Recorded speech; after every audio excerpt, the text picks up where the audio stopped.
Danny Duffy had a good outing last night. Always an interesting guy to talk to. We are moments away from the first pitch. The Royals and Indians wrapping up this series after a lengthy delay. Starting lineups presented by the Kansas City Steak Company. Visit kansascitysteaks.com to order today. First for Terry Francona's Indians, 47 and 38. Francisco Lindor leads off. He's the shortstop. Batting second, the center fielder, Oscar Mercado. Batting third, the DH, Carlos Santana. Cleanup hitter, second base, Jason Kipnis. Batting fifth at third base, Jose Ramirez. Batting sixth in left field, Jake Bauers. Batting seventh and catching, Kevin Plawecki. Batting eighth at first base, Bobby Bradley. And batting ninth in right field, Tyler Naquin. Zach Plesac pitching. Lindor, Mercado, Santana. Kipnis, Ramirez, Bauers. Plawecki, Bradley, and Naquin. Ned Yost Royals are 29 and 58. Whit Merrifield leads off. He's in center field. Batting second, the shortstop, Adalberto Mondesi. Batting third, the DH, Alex Gordon. Cleanup hitter, third base, Hunter Dozier. Batting fifth, right field, Jorge Soler. Batting sixth, first base, Chesler Cuthbert. Batting seventh, second base, Nicky Lopez. Batting eighth, catching, Cam Gallagher. Batting ninth, left field, Terrence Gore. Homer Bailey on the mound. Merrifield, Mondesi, Gordon, Dozier, Soler, Cuthbert, Lopez, Gallagher, and Gore. And Fizz, we finally have baseball here in mere moments. Yes, indeed. After a 2.5-hour rain delay, we'll have Game 3 of this series between the Cleveland Indians and our Kansas City Royals. Time to go inside the numbers. Brought to you by the Missouri Lottery. Well, on this Independence Day, this is the second consecutive season the Royals have hosted the Indians on the 4th of July, dropping a 3-2 contest last year. All told, Kansas City has a successful 27-22 record on Independence Day. Cleveland won on Monday 9-5. They won last night 4-0. Here we go in Game 3 for the play-by-play. Here is Denny. Okay, Steve, and it's Francisco Lindor to lead off against Homer Bailey. Lindor, Mercado, Santana coming up in that order. Lindor hitting .290. Switch hitter, batting left-handed, and Homer Bailey's first pitch. Outside ball one. For Bailey, start number 18. Looking for win number 8. Bailey 7-6. Next pitch is a strike, and the count is even at 1-1. For Homer Bailey, this is career start number 230. So you figure he's been through rain delays before, during, and after games. Fly ball short center. In comes Merrifield to make the play. So Lindor, he's been fairly quiet in the series. The Royals have handled him pretty well. He's now just 2 for 9. And Lindor has not driven in a run in his last 8 games. So one down, and up comes the center fielder, Oscar Mercado. His batting average, .296. 48 hits and 4 home runs. Mercado runs well. Always a threat to bunt. Dozier shallow at third. He swings away and pounds one into deep left center field. Gore and Merrifield at the fence, and it's Gore to make the play. Mercado bid for a home run, falling just a little bit short. But 2 fly balls, 2 outs. And up comes Santana. Carlos Santana having a good year. Batting average, .298. He will be on the American League All-Star team. Switch hitter, and stands in on the left side against Homer Bailey. 90 hits for Santana, 19 home runs.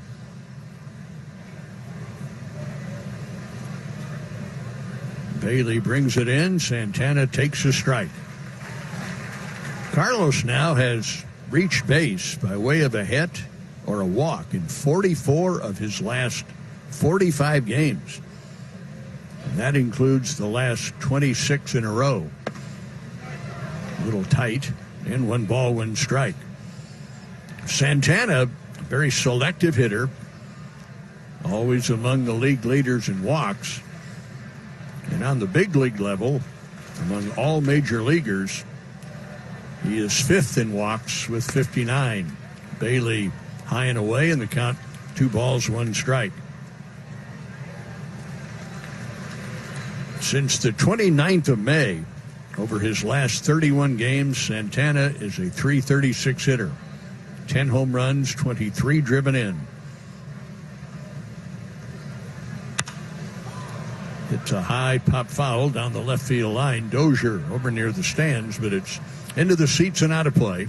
And the count is now even on Carlos Santana at 2 balls, 2 strikes.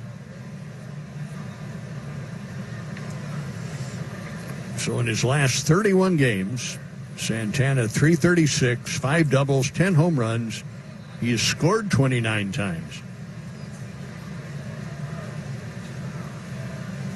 Slightly open stance, 2 balls, 2 strikes, 2 out, and just underway. Now time called at home plate.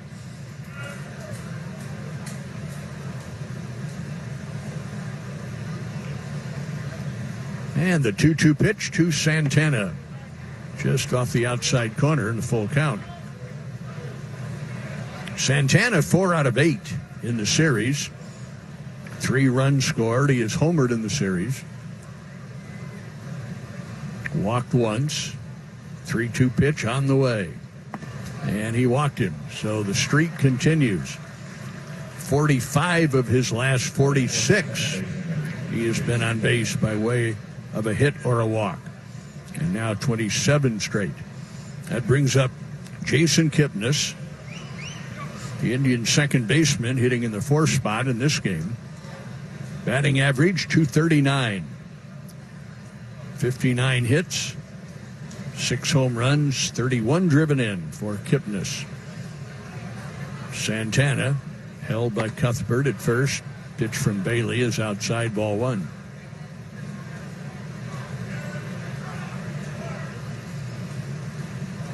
Very overcast, 2.5-hour rain delay. But just underway a moment ago, and the pitch is high and away, and the count is 2-0. This is Homer Bailey's second start of the year against Cleveland, his 11th all-time. Homer Bailey is 4-4 in his career against Cleveland. And Kipnis swing and a miss. And the count is 2-1.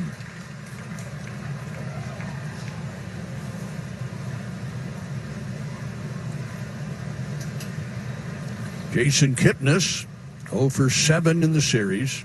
He's walked a couple of times, scored a run. Ground ball to Mondesi near the bag at second. His play will be first. Kipnis is out, and the inning is over. No hits, a 2-out walk, a man left. And at the end of half an inning, the Indians nothing. Royals coming up. No score, bottom of the first, and Whit Merrifield leads off against Zach Plesac. Right-hander with a record of 3-3 and a good ERA, 3.61. Whit Merrifield, 113 hits, batting average .310, and Whit has had a very good series. 5 out of 9 in the first 2 games.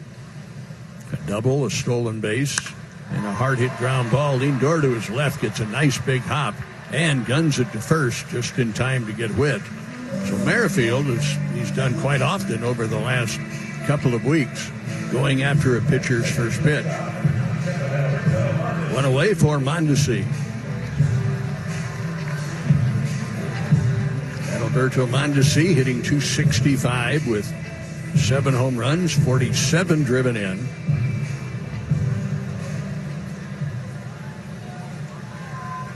Mondesi, a very tough night last night. 2 ground ball outs to the pitcher and 2 strikeouts. Plesac's pitch misses, 1 ball, no strikes.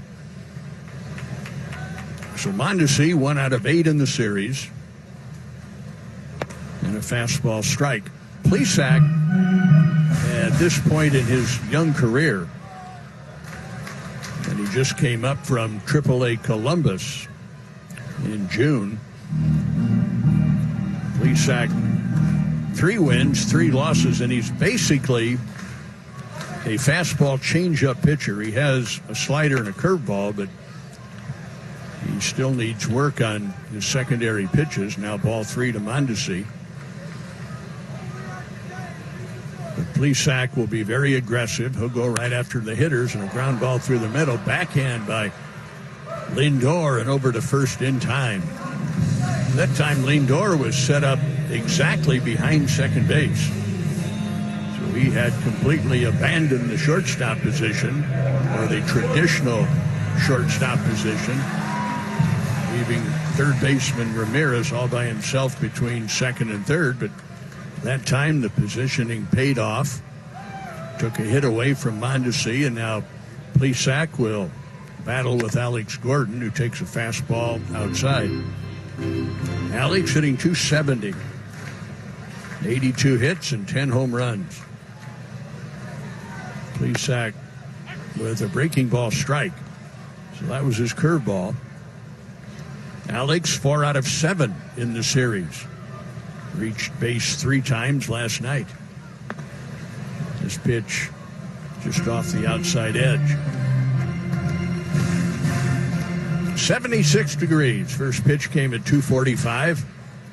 Time and temp brought to you by the parking spot. Alex, fly ball deep left. Back goes Bowers with room to make the catch near the warning track. Hitting number 2, no score, and Jose Ramirez at the plate takes a strike from Homer Bailey. Ramirez with 5 home runs, 31 RBIs, 65 hits, but his batting average just .214. The 1-strike pitch is way inside. Homer Bailey pitched last Saturday afternoon in Toronto. He just cruised through 4 innings, but then hit a snag in the 5th inning. Now the 1-1 pitch is again way inside. 2 balls, 1 strike. Homer surrendered a go-ahead grand slam home run to Kevin Biggio in that 5th inning. Wound up with a no decision. Toronto won that game 7-5. But Homer had 4 very good innings. This pitch just off the plate. Ball 3, 3-1.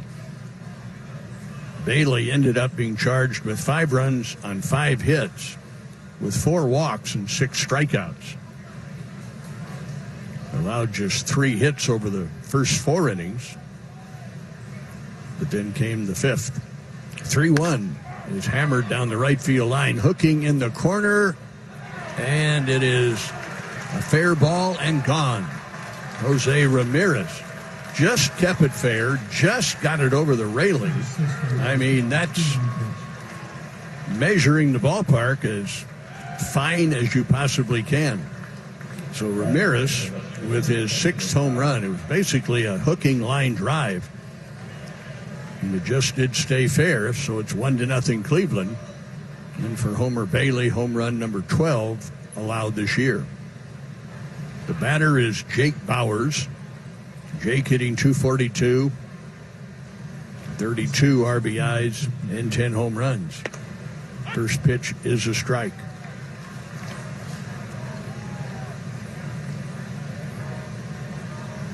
Bowers having an excellent series. He is 6 out of 8. Homer Bailey's pitch is up. Count even, 1 ball, 1 strike. 2 nights ago, Jake Bowers had his 3rd career 4-hit game here.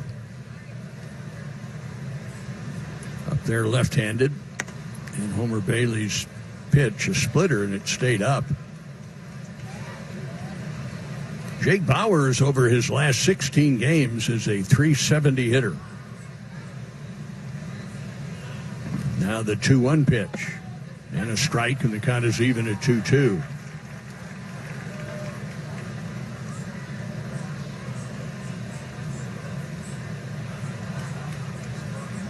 Cam Gallagher doing the catching. He sets the target for Bailey, but Bailey misses the target. It's outside, ball 3, 3-2. You get the feeling that Homer Bailey, normally with pretty good command, but he's fighting the strike zone here in the first couple of innings.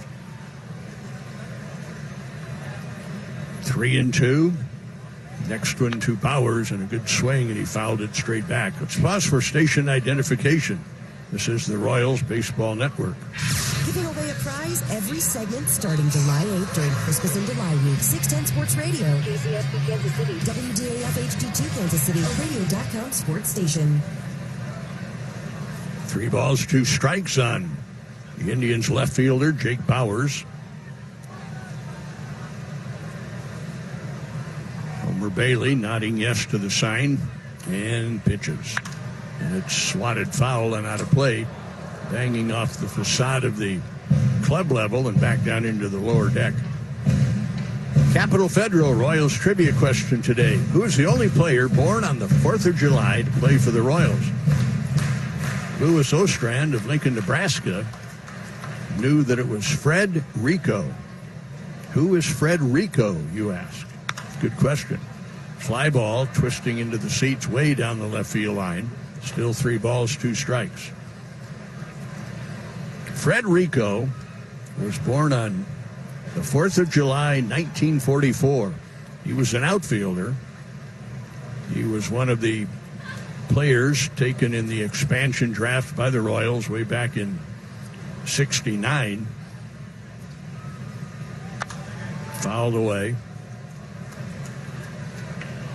Rico came to the Royals from the Baltimore Orioles, and he didn't really play much. He was more or less the 4th or 5th outfielder, but he was an excellent barber. He would get a few tips for cutting his teammates' hair once in a while. Ground ball to first. Up with it is Cuthbert, and he steps on first. And out number 1 for the Indians here in inning number 2. So Fred Rico made his mark with the scissors rather than the bat or the glove here with the Royals. And then the Royals traded him. Cedric Tallis made a pretty good trade. He traded Fred Rico to the St. Louis Cardinals for Cookie Rojas. That worked out I ask pretty you well. to balance that trade in your mind. Fouled out of play by Kevin Plawecki, the Indians catcher, hitting just 193. He's the backup catcher to Roberto Perez. So on balance, I think you'd have to agree that the Royals came out a little better in the Rojas for Rico deal. Cookie went on to really stabilize the middle of the Royals infield with Freddie Patek. Ground ball into left center field past the diving Mondesi. So Plawecki singles into left center. 1 on, 1 out. Yeah, Cedric Tallis pulled off some amazing deals in the 1970s where gave up very little and got back tremendous talent that eventually built a championship. And almost trading exclusively with the National League teams, and the National League was a stronger league at that particular time, stronger than the American League. So Cedric was tapping into the National League talent, and the Royals put together a pretty darn good team pretty quickly. Bobby Bradley at the plate, swings and misses, strike 1. So Cookie went on to be a Royals Hall of Famer. Fred Rico went on to be a barber. No balls and a strike. Bobby Bradley, 3 for 27 since coming to the big leagues a couple of weeks ago. Homer Bailey misses up and in.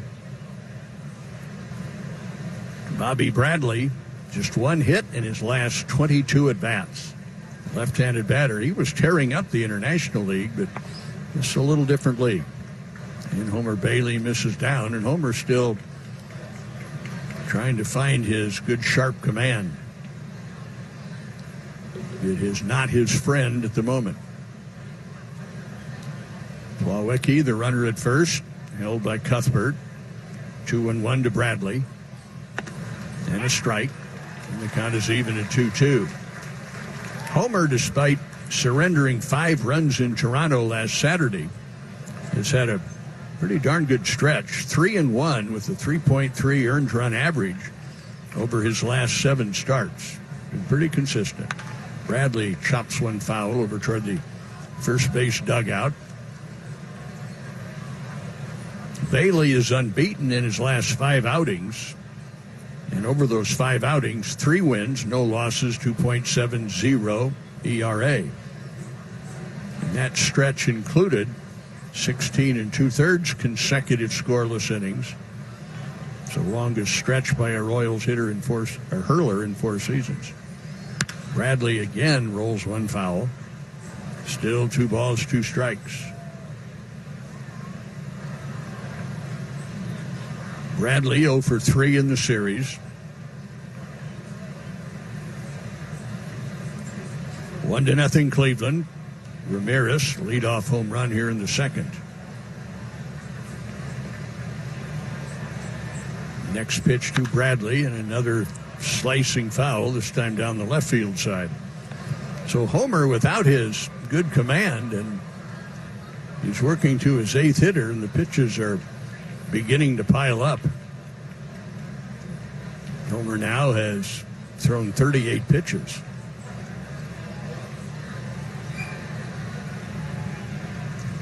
One on, one out, one in. 2-2 the count. And he teased him with a splitter away, and he did not find the strike zone, so ball 3, 3-2. It would be shocking if Plawecki, the runner at first, is going with the 3-2 pitch with one out. I say that because Bobby Bradley is very prone to strike out.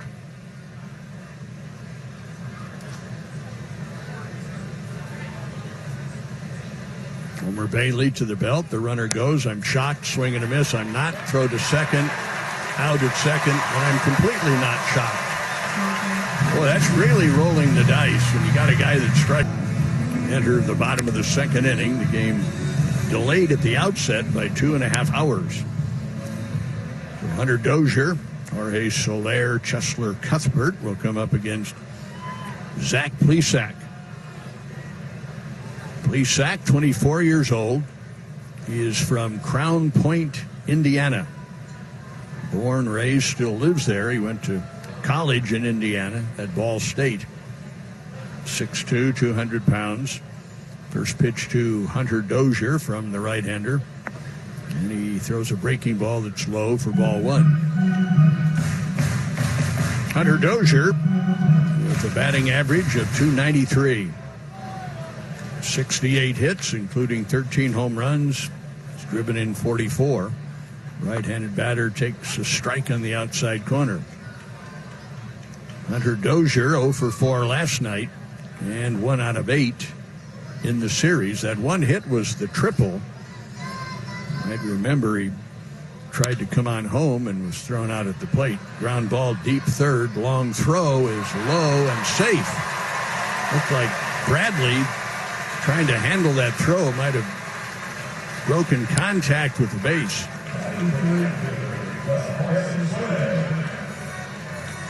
So an error is charged to Bradley, able to handle the throw. So Dozier reaches by way of the air. I'm not so sure, and we've seen Bobby Bradley now offensively and defensively. We've also seen him as a DH. And as I say, he was tearing up the International League, but boy, the big leagues, they are carving him up offensively, and he's not very good on defense. Soler, the batter. Plesac's pitch is a slider on the outside corner, strike 1. Soler hitting .238 with 23 home runs. And Danny, they just showed another replay, and it looked like it went through the glove, like his lacings were loose, and it went through that little seam area in the pocket. Soler gets jammed and hits a fly ball into right. In comes Naquin and makes the play. So Dozier at first with 1 out.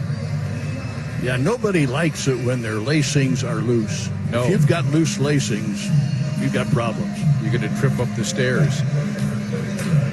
And in this case, ball's going to go through your glove. Up comes Chesler Cuthbert. See if the Royals can take advantage of that gift.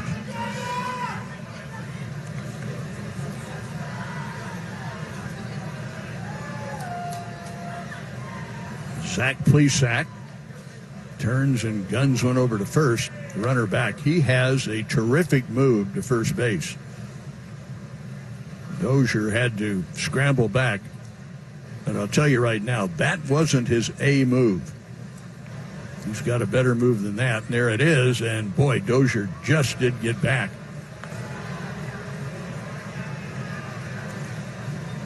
Zach Plesac already has 4 pickoffs this year. He is not allowed a stolen base in any of his 7 starts.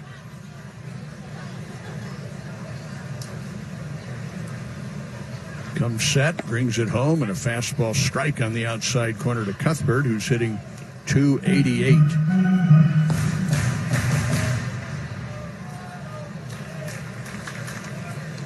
Plesac made 9 starts between AA Akron and AAA Columbus before coming up to the big leagues.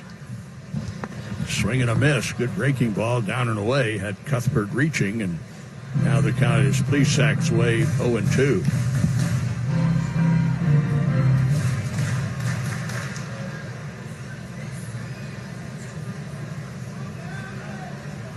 Zach Plesac is the nephew of former big league pitcher Dan Plesac. There's a pitch outside. Dan Plesac was a lefty. Zach throws from the right side. Dan Plesac, former big league all-star. He really was a tremendous late game pitcher. Quick throw to first, runner back. Dan Plesac recorded 158 saves in his long big league career, primarily with Milwaukee, but he also played with Toronto, Arizona, Pittsburgh, the Phillies, and the White Sox. Ground ball behind second base, diving stop, flip to second out, back to first, double play. Boy, that was slick. Lindor diving behind second, and from flat on his stomach, he flipped the ball out of the glove to Kipnis, who very quickly turned, and nothing Cleveland. Boy, what a double play the Indians turned to end the bottom of the second inning. Do you know how good that double play was, Steve? Francisco Lindor is absolutely brilliant, and that's why he's going to his 4th straight All-Star game in Cleveland this year, next Tuesday. Here is the pitch, and it is a 1-1 count now to Tyler Naquin, who will lead things off as he takes a pitch off the plate. Naquin hitting .266 starting this game with 6 home runs and 20 RBIs. Bailey's 1-1, and Naquin takes it down low at 2 balls and 1 strike. Naquin had a career-high 4 hits on Monday in the Indians' 9-5 victory. They won last night 4-0. Mike Clevenger over Danny Duffy. The wind and pitch, and a swing and a foul off left side. It goes 2 balls and 2 strikes. Bailey was able to get out of trouble in the second inning with a strike him out, throw him out double play. And with that double play, Egg McMuffins are buy one, get one free tomorrow till 11 in the morning. The offers valid at participating Kansas City, Lawrence, and St. Joseph McDonald's locations. Defense pays off at McDonald's. Naquin reaching for a split finger pitch, just nubs it foul over near the Cleveland Indians dugout. Hey, Fizz, how many Egg McMuffins do you think Joey Chestnut could put away? Oh, man. I would imagine, I don't know, the over might be 60. The under might be 50. He ate 71 hot dogs today. Oh, my goodness. There is the 2-2 pitch, up high, 3-2. You know what? I'm sorry. That is one gross sport. He came up short of his record from last year of 74, but 71 is a noble effort as he won again. Here's the pitch, and it's a line drive caught by Mondesi at short. And that is the first out of the 3rd inning. I didn't know that was a sport. Competitive eating, Denny. Yep. Yeah. Can you imagine his stomach just when he shoves down another hot dog? I'm sure the mind is saying, you can do it, and the stomach's going, no, please. His quote afterwards was, I feel like I should eat a couple more, but oh my gosh. You do what you got to do. All for your 15 minutes of fame. Yeah, when those things start backing up on you, though, about 2 hours later, so you got to be sorry you did it. So the men's record is now 74. Sonia the Black Widow Thomas holds the women's record of 45 in 10 minutes. She even has a nickname. The Black Widow. Here's the pitch. A swing, ground ball, right side, fielded by Nicky Lopez, and he will throw out Francisco Lindor. 2 outs. Well, maybe that should take us to an injury update, Stu. And it's brought to you by the University of Kansas Health System. Request an appointment to see the same experts who care for the Royals at sportsmedicine.kansashealthsystem.com. So Joey Chestnut has been placed on the injured list. But in real news, in real sports, in baseball, the Royals have a couple of minor leaguers going out on a rehab assignment. Here is Oscar Mercado. Kyle Isbell, the Royals' third-round pick from last year, who's been out since May with a hamate bone fracture, has begun a rehab assignment in Surprise, Arizona. And Dan Lynch has started a throwing program and should be back later this month. One of our early picks last year, a lefty out of Virginia who got off to a great start. Well, Fizz, I recently interviewed Erica Sharp, who's the team's registered sports dietitian here with the Royals for the major leaguers and all the minor leaguers. I'd be afraid to ask her opinion about the I think it should probably have a great answer. The famous Nathan's hot dog eating contest on Coney Island every year. But yeah, that's probably now for Nicky Lopez. She might actually recommend it because he's been trying to put on weight. But for the vast majority of athletes, no. Here is the 0-2 pitch to Mercado. He swings and misses and strikes out. So Bailey with a 1-2-3 third inning. We head to the bottom of number. Enjoy delicious grab-and-go food options, fresh hot coffee, or a 32-ounce ice-cold fountain drink when you stop at one of the 59 Minute Mart locations near you. Minute Mart. Live life in the go. Well, Zach Plesac will begin the third inning of play and face the bottom of the Royals order. That means Lopez, Gallagher, and Gore. The Royals' Homer Bailey was able to get out of the third inning with a strikeout of Oscar Mercado, and with that strikeout by Bailey and every strikeout this year, Sun Life Financial and Royals Charities will donate $21 to the YMCA of Greater Kansas City. Team up with us and use hashtag StrikeoutDiabetes on social media. Lopez takes ball one. Nicky, a 240 average, one home run. The pitch is a little bit outside for a ball, and it's 2-0. Lopez beginning to square up that baseball a little more frequently lately. Plesac's pitch right down the heart of the plate at 91 miles an hour, 2-1. 310 average for Nicky, 4 doubles his last 15 games. Next offering is swung on, lifted foul, and it curls beyond the Indians' dugout into the field level seats. Got some hardy fans here today. Our first pitch was supposed to be at 12:15, and after a 2.5-hour rain delay, they finally threw that first pitch at 2:45. Comes in tight to Nicky, who backs out of the way. Now a full count at 3-2.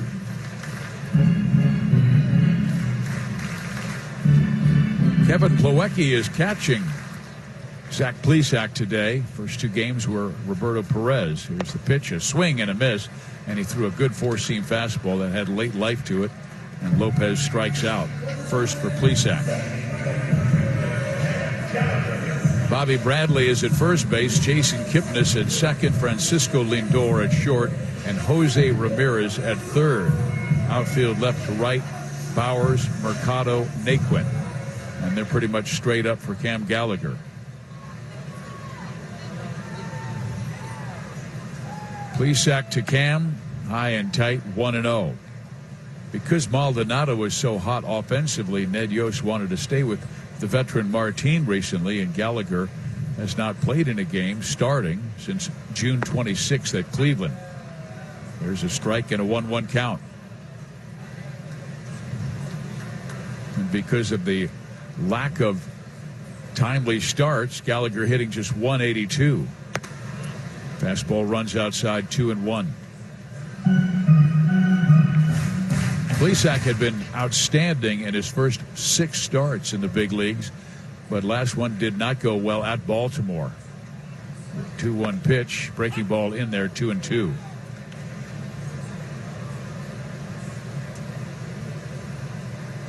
Cleveland suffered back-to-back losses of 13-0 to the worst team in the American League, the Baltimore Orioles, who absolutely blasted them. And then Cleveland turned around and shut out the O's on Sunday. 2-0 that final score. But Plesac got blown apart for 7 runs in 3 2/3 innings, much like yesterday's starter, Mike Clevenger, had been destroyed for 7 runs in an inning and 2/3 at Camden Yards. Pitch to Cam is fouled off right side, and it stays 2 balls and 2 strikes.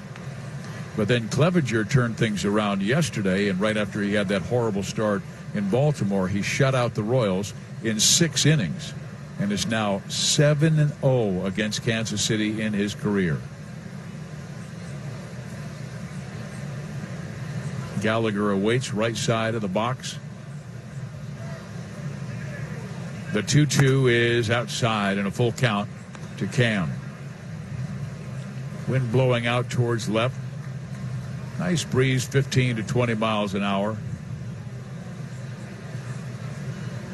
Royals looking for their first hit, and Gallagher may get it. Yes, he does. It drops for a single. And Cam around first, but holds there, is getting it to it quickly as Naquin, and he has an excellent arm. But Cam Gallagher gets the Royals' first hit, a solid liner to right. Now the batter will be Terrence Gore. Gore giving Alex Gordon a half day off, as Alex is the DH today, with Soler playing right field and Gore playing Alex's familiar left, and Whit Merrifield moving from right to center.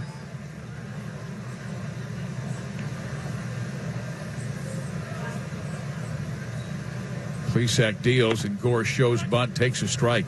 But we've seen a lot of that lately from both Billy Hamilton and Terrence Gore, where they're show bunt. And if you're going to show bunt, you better put the bunt down, because it usually means you're going to be down in the count, much like Gore is now 0-1. He swings at the next pitch, and now he's down 0-2 as he fouls it off right side. Plesac, good stuff. Fastball, changeup, slider, curve. That changeup's very good. Opponent's only batting 152 off of that pitch. Fastball low to mid-90s. The 0-2 is up high. Tried to tease him upstairs, and that's a pitch that Terrence wants to lay off. He does not have that kind of power. Hit it on the ground and run like the wind. Gallagher at first, and Gore takes another high pitch. Both of them have been sliders way up. 1-0. Cleveland has the early lead in this one on a Jose Ramirez solo home run to start the second. Plesac goes behind the bag and dusts off his hand. Ramirez, even with the bag at third base, he was in with less than 2 strikes, facing Gore. Now he steps off. Gallagher with a very short lead. We saw Plesac's move that last inning twice, almost getting Hunter Dozier picked off. No, I'm not sure if he's got something going on, because I think he just asked for the trainer to come out along with Terry Francona. And the way he's holding the baseball, I wonder if he's got a little blister going on. And Francona,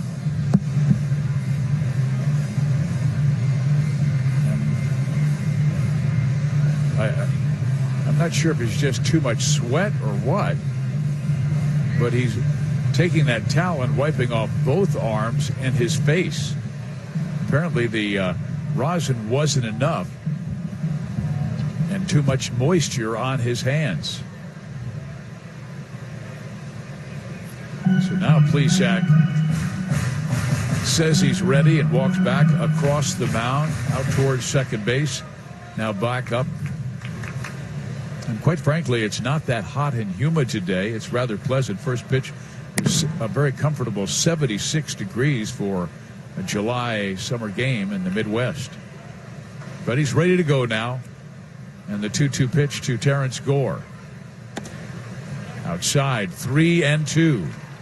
In time, a 94-mile-an-hour fastball. He had Gore down 0-2. Now he's led him back in the count. Gallagher off the bag, but not by much. Here's the pitch. Outside, ball 4. So maybe that moisture in the hand is bothering him, because Plesac had an 0-2 count on Terrence Gore, then let him off the hook, and now you've got Gallagher in scoring position. And Gore with tremendous speed at first base, so if Whit Merrifield could gap one or send one down the line, he could give the Royals the lead. They currently trail at 1-0. The Indians really believe they stole Zach Plesac in the 12th round. You might remember he had Tommy John surgery at the end of his career at Ball State. Here's the pitch, and Whit takes a breaking ball in there for a strike.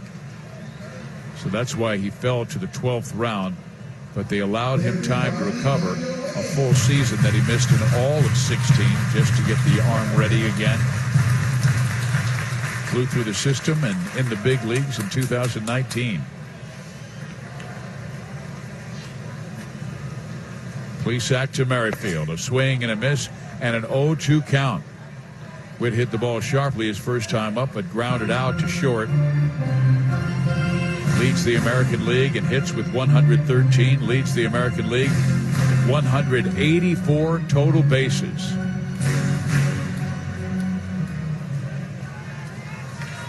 Digs in, plants that right foot against the back line. Gallagher away from second, Gore from first. The pitch. Bang back up the middle, and then it rolls into right field. Gallagher comes around third. He will score. Gore to third base, and the Royals have tied it at 1. Well, Whit, much like he does with 2 strikes, shortened up, just knocked one back up the middle. It glanced off the leg of the pitcher, Zach Plesac, and rolled towards second base. But Jason Kipnis had broken towards the bag to recover and grabbed the baseball in case it was going to miss the pitcher and go up the middle, and it ricocheted into right field. So it's an RBI single for Whit Merrifield, and the Royals have tied it at 1 here in inning number 3.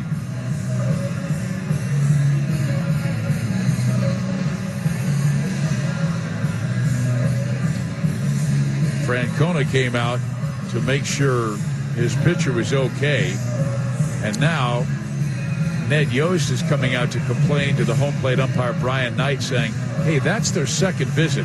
They came out earlier just to hand a guy a towel to let him wipe off his arms. And Ned Yost is still getting after it, saying this should be ruled as a visit. That's 2 visits to the mound. Because the first one was not about health. This one obviously was. Now the batter is Adalberto Mondesi. Adalberto missed 12 games with a right groin injury, came back on Monday and homered in his first game, but then went 0 for 4 last night. He's in a critical situation here, trying to give the Royals the lead in the 3rd. Plesac brings it. Mondesi bunts and is going to score a run. They get Mondesi. He's safe.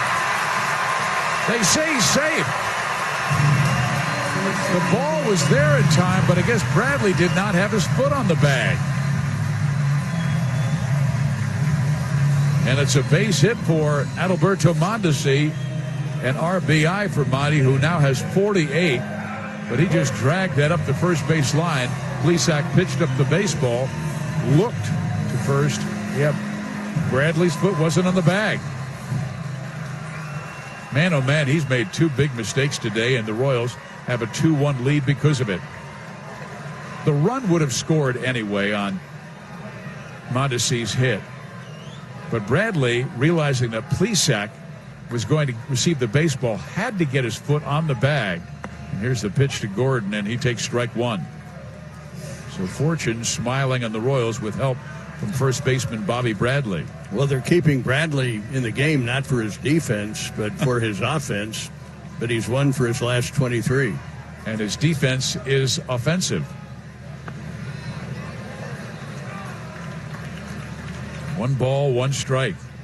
He had a ball go through his glove that was ruled an error that allowed Dozier to reach. They were able to get out of that jam because of the 6-4-3 double play later in the second inning, but Bradley hurts them here, and let's see if the Royals can make him pay. Plesac to Alex Gordon. And Gordo fouls it off at the plate. 1 ball, 2 strikes. Merrifield makes it to second base. Mondesi at first base.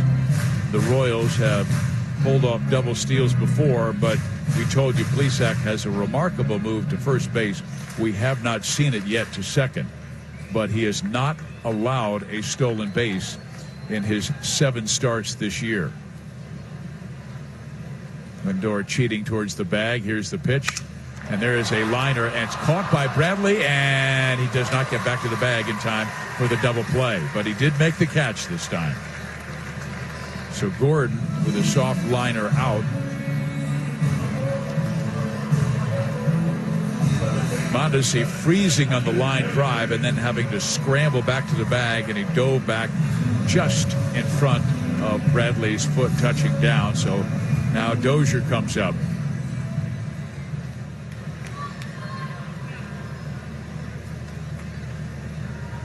Merrifield still at second. Mondesi at first, the trail runner. Kipnis cheating in this time with Dozier at the plate. First pitch is a fastball that misses in, ball 1. Hunter missed almost 3 weeks because of the side injury and has 10 hits and 48 times up since returning.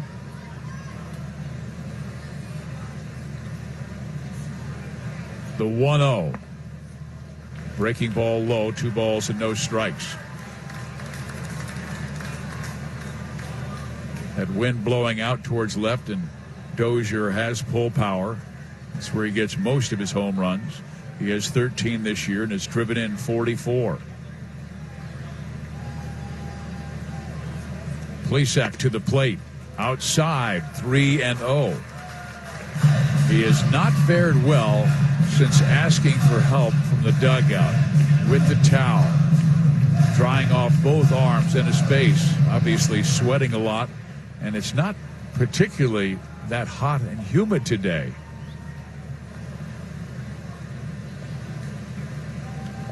He steps off, but since he asked for the towel to dry off his arms, he walked Gore, gave up an infield hit to, actually, it went to the outfield. Whit Merrifield line drive off of the pitcher, and it rolled into right field for an RBI single. Then Mondesi dropped the bunt, so he is struggling a bit since asking for the towel. Now a pitch, outside, ball 4, and he's loaded the bases. A couple of walks in this inning. But this is a great opportunity for Kansas City with a slugger coming up in Jorge Soler, who leads the club in home runs and RBIs. 23 have left the ballpark, 57 he was driven in. This brings out Carl Willis for a visit to the mound.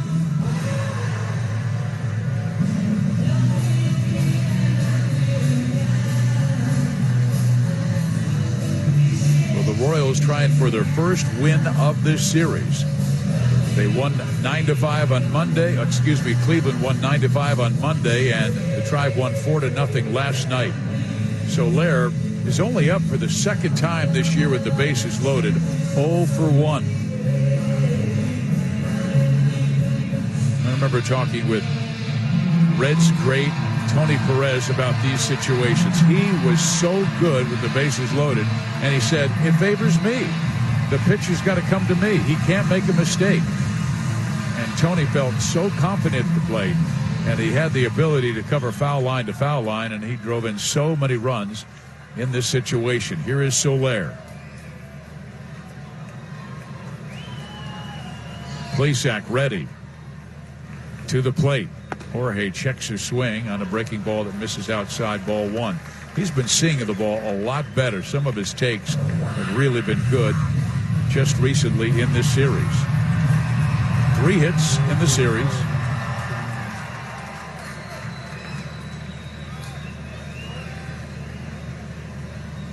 The 1-0 taken for a strike, a 1-1 count. Merrifield at third base, Gore at second base, Dozier at first base. Royals lead it 2-1. They want more, and all of a sudden the Tribe bullpen has gotten busy. Plesac's 1-1. Outside. 2 balls and 1 strike. A.J. Cole is starting to warm in the Indians bullpen. Tribe has won 3 straight.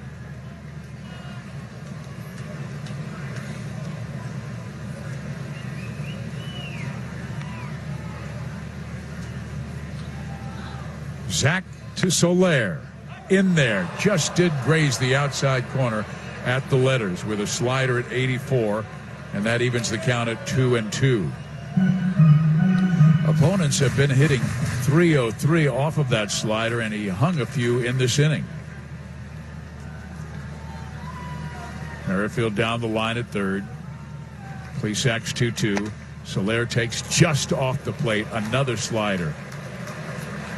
I guess he believes that Soler way too dangerous throwing fastballs to, but Jorge's a pretty good breaking ball hitter.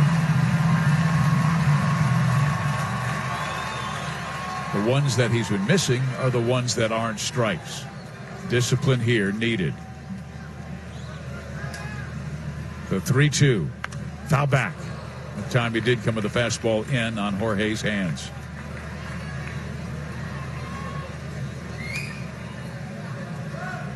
Royals with 2 runs on 3 hits already in this frame, and Plesac throwing a ton of pitches.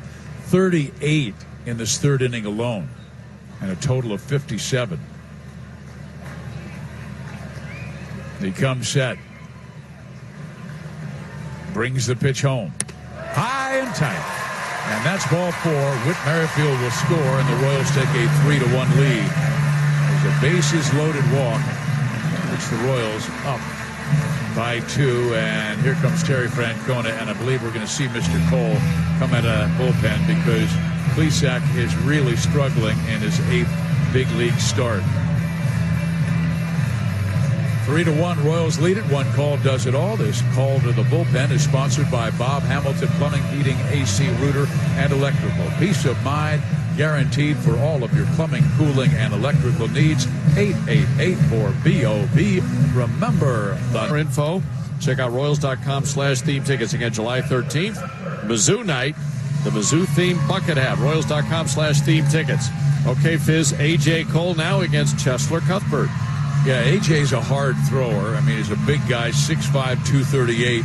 He was claimed by Cleveland off outright waivers from the Yankees back in January, and they really lost some power arms at guys like Cody Allen and Andrew Miller, even Brian Shaw, who just seemed to throw every single day when they had them. But we're looking to rebuild their bullpen, and they wanted a hard thrower, and they feel like they got it in Mr. Cole, who hails from the state of Florida. Well, he comes on with the bases loaded, and Cheslor Cuthbert up. A.J.'s first pitch. Cuthbert takes down low, ball 1.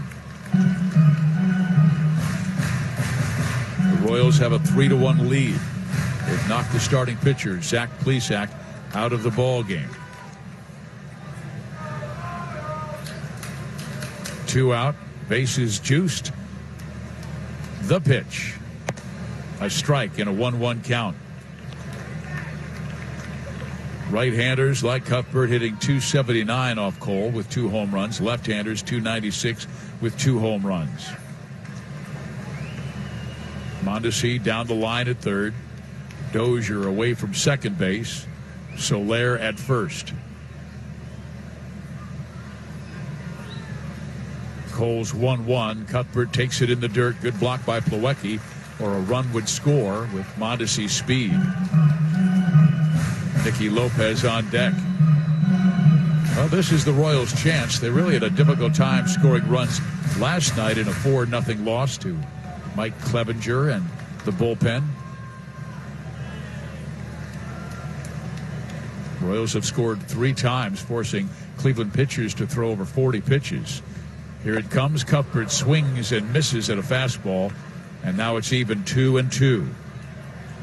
Cheslor's done a good job driving in runs ever since his call-up on May 31st. He's second to Jorge Soler with 16 RBIs in that time. Love to get 4 more right here, even 1 or 2 more. The pitch, foul back, and he had a good swing on a 94-mile-an-hour fastball that was over the heart of the plate. You know Cole doesn't want to go 3-2. His fastball averages 94, 95 miles an hour. That's his money pitch, but he does have a good breaking ball. Would he trust it with the bases loaded? We shall see.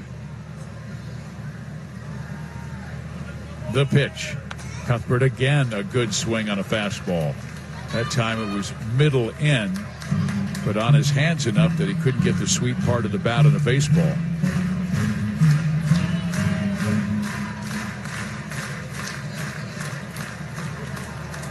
Chesler does not stand back in that box. He's up, almost straddling home plate. And he likes to stand close to that plate. Wants to get to that outside corner. Here's the pitch. Swung on and fouled into the glove of Kevin Plawecki. Cuthbert strikes out, but we head to the 4th inning of play. Homer Bailey has himself a 3-1 lead over the Cleveland Indians. Carlos Santana will lead things off, and the first-time All-Star takes strike 1. Bailey has allowed 1 run on 2 hits. The 1 run came on the solo home run by Jose Ramirez, who will be batting in this frame. Santana swings and misses on that knuckle curve, and we're seeing Bailey throw that pitch more and more. As a matter of fact, his last start, he struck out 6 Toronto Blue Jays and 6 strikeouts on 4 different pitches: fastball, curve, split, and slider. He had them all working pretty well until he labored in the 5th. Split breaks in the dirt and taken by Santana for a 1-2 count.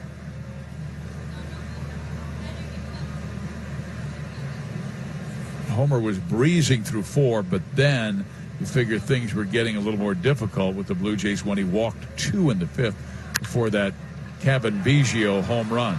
Santana rips one into right for a hit. It wasn't a bad pitch. It was a splitter away from Carlos Santana, but he went down and reached for it a good 2 inches off the plate and pulled it into right field just by a diving Chesler Cuthbert. Hey fans, Metropolitan Community College Foundation and Royals Charities give back with a scholarship for students in need. For every quality start, both organizations donate $150 towards a full scholarship for an MCC student. Check out mcckc.edu for details. Now Kipnis, and he grounded out to short his first time up. The Royals would like to see that. Maybe get 2 outs on 1 pitch. They turned 1 double play already. That was a strike him out, throw him out double play to end the 2nd. The 1-0. Kipnis checked his swing. Didn't mean to do it, but fouled it off. Back to the screen, 1-1. Cleveland playing their best baseball right now. They have an American League best 19-9 record since June 1st. And averaging close to 5.5 runs per game in that span. Here's the pitch, up high and outside. So this one far from over. Good to see our fans wait out a 2.5-hour rain delay and enjoying baseball at Kauffman Stadium really under pleasant conditions now. 2-1. Kipnis sends it to left field. Gore chasing it in the corner. He'll make the catch and whip it back to the infield, and back to first base goes Santana. 1 out. Now Ramirez, who got Bailey back in inning number 2 with a home run down the line, just did clear the wall and just did make it around the foul pole. Only his 2nd home run in his last 42 games. He went to the All-Star game with a marvelous first half last year, but not going this year because he has really struggled in 2019. First pitch in there, strike 1. Just a .216 average and 6 home runs and 32 RBIs. Last year at this time, he had 24 home runs and wound up with 39. The pitch, swing, and a foul back our way, and just below Ryan Lefevre in the television booth. Rhino usually makes those catches one-handed, but it's a little bit further down from him.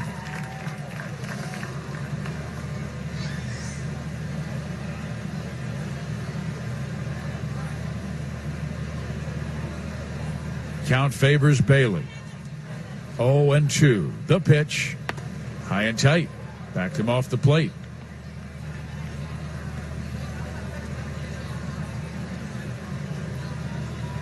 Santana at first. Cuthbert holding him on. Bailey working with Cam Gallagher. Here's the pitch, and it is a breaking ball. Did he go? He did. And that's a strikeout for Homer Bailey. Ramirez does not like the call, ruled by Jerry Davis, the third base umpire and crew chief, but he immediately rang him up, and that's 3 strikeouts for Homer and the second out of the 4th.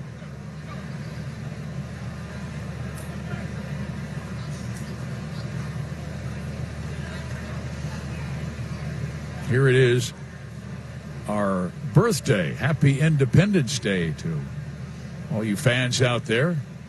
And here's the pitch, a fastball high and outside for a ball. And of course, this commemorates the day the Continental Congress declared the 13 colonies were no longer subject to the monarch of Britain, and that we became independent states. We'll have some great 4th of July celebrations throughout Kansas City tonight. Saw several on the drive home last night. Hopefully, fans will be going home to enjoy those celebrations and fireworks after a Royals victory. The 2-0 pitch. Hit in the air, left side. Gore again chasing it into the corner. Does he have room? Yes, he does. He makes the catch. And base 1 as we begin the bottom of the 4th. It will be Lopez, Gallagher, and Gore. Nicky led off the 3rd inning by striking out, but then the Royals would have great production after that. Here's the pitch, and it's fouled back as he went after the first pitch from Cole. Strike 1. Right after the Lopez strikeout, Gallagher singled, Gore walked, Merrifield singled in a run, Mondesi singled in a run, and the Royals were on their way. They scored their 3rd run on a bases-loaded walk by Soler. The 0-1 to Lopez, and he swings and lifts it into shallow left field. Bowers there makes the catch. 1 out. Time to pause for station identification. This is the Kansas City Royals Radio Network. Taking the kids to soccer practice Saturday? We're live and local all day long, starting at 10. 610 Sports Radio, KCSP Kansas City, WDAF HD2 Kansas City, radio.com sports station. We're at the bottom of the 4th inning at Kauffman Stadium in Kansas City. The Royals lead it 3-1. Cleveland scored their 1 run on a home run by Ramirez in the 2nd, and the Royals scored all 3 of theirs in the 3rd. Now Gallagher, who started the rally, takes ball 1. Cole, a right-hander. Gallagher, a right-handed swinger. The pitch is a breaking ball in there for a strike and a 1-1 count. Cole was originally Washington's 4th round pick in 2010 out of high school in Florida. It took him a while to get to the big leagues. They weren't sure if he was going to be a starter or a reliever, but it's made it to the bigs in the pen. And a swing and a high popper behind home plate off to the first base side, and it will drift back into the seats. 1 ball and 2 strikes. You know, fans, baseball's 2 biggest events of the summer are coming your way in a few days. The action begins at the T-Mobile Home Run Derby on ESPN July 8th at 7 o'clock.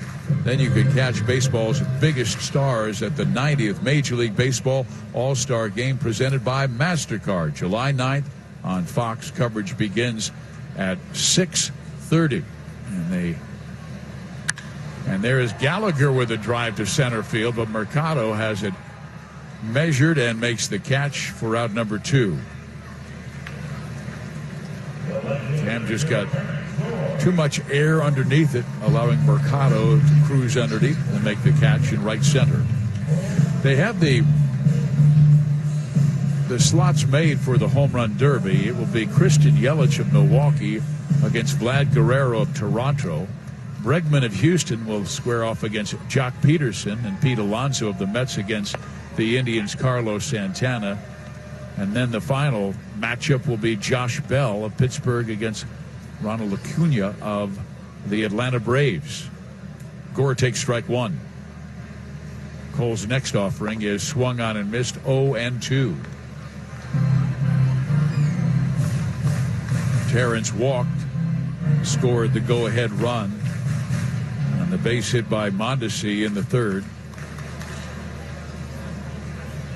The 0-2 pitch is just a bit outside, 1-2.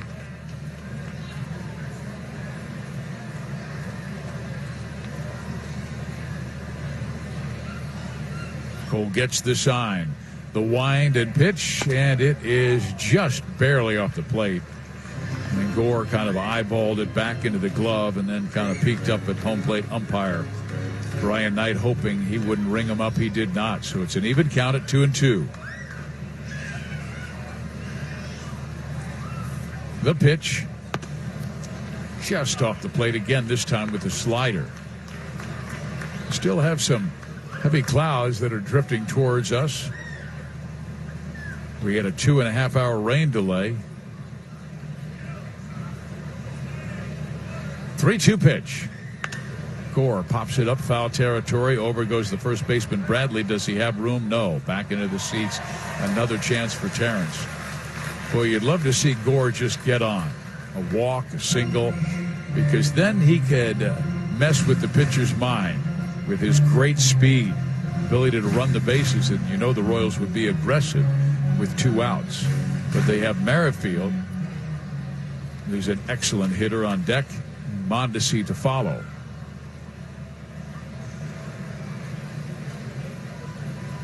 The 3-2. Again, pump foul right side, and again out of play beyond the reach of Tyler Naquin, who climbs the wall in foul territory. It was a good 10 rows back, though. They're playing Gore shifted around to right. Now they're straight up on the infield, but they are extremely shallow in the outfield. And Naquin is maybe, I don't know, 20, 25 feet off the line and way in. Foul back. That's one of those, Denny, if you're the batter, you go, holy smokes, could they get any closer? Could I please hit the ball sharply over their heads and show them? No, just do your thing. The 3-2 pitch. Hit sharply to right field. That's going to drop for a hit. And Gore's around first base. He's going for second. The throw by Naquin, not in time. And Terrence Gore gets himself a 2-out double.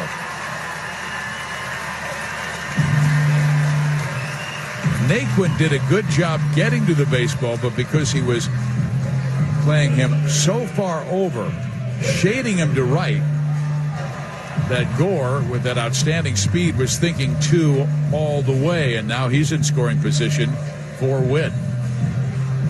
Merrifield drove in his 44th run, his first time up. He's also in the top 10. He is 5th in runs scored now with 61, scoring one of the Royals' 3 runs in the third.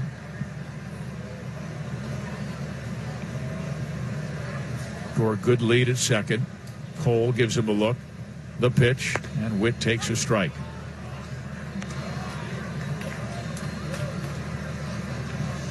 Merrifield is the Royals' representative to the All-Star game in Cleveland next Tuesday. And what a year he is having. .310 average. That's in the top 10. Number 1 in hits, number 1 in total bases, number 4 in multi-hit games. The 0-1 misses in. And he has the 6th most hits before the All-Star break as a Kansas City Royal. The all-time record, George Brett had 123 before the All-Star break in 1979.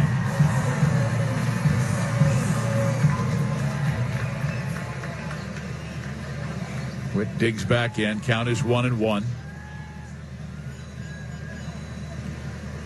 Cole to the plate. Witt swings and fouls it back. 1-2. And Witt has been really good against Cleveland recently. He now has a 13-game hitting streak going back to last year against the Tribe, and 17 hits this year in 39 times up. It's over 400. Digs back in.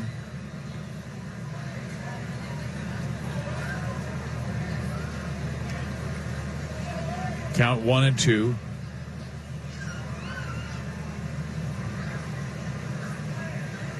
Forward does not go. Merrifield swings and misses at a slider and strikes out. So the Royals leave Gore at second base, and we headed to. Some of you had a pretty cool text from our Texas Rangers broadcaster friend Eric Nadel earlier today. Yeah, he apparently saw a classic last night.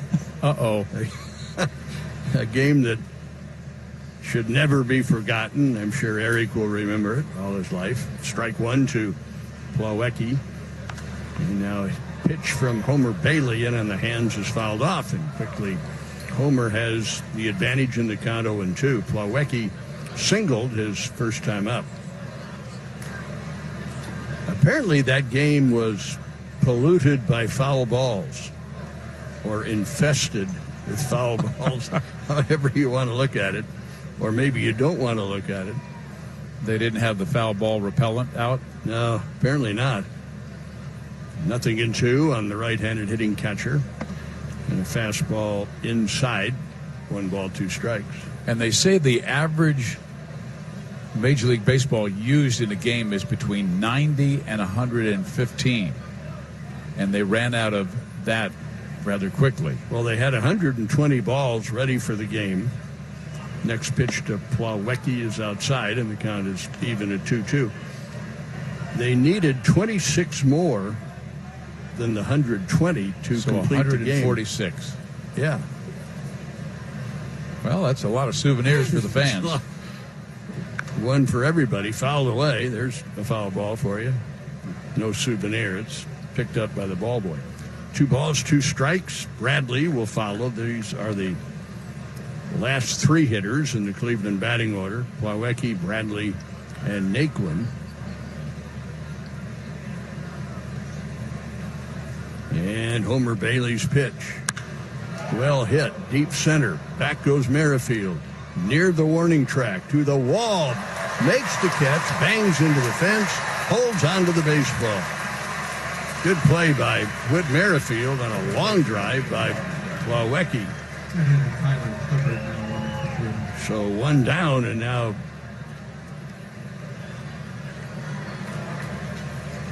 and you know, it'll be Bradley up there. That's the position he feels most comfortable, center field. He played it his freshman year at the University of South Carolina, and then the next year they asked him to move because they got Jackie Bradley Jr.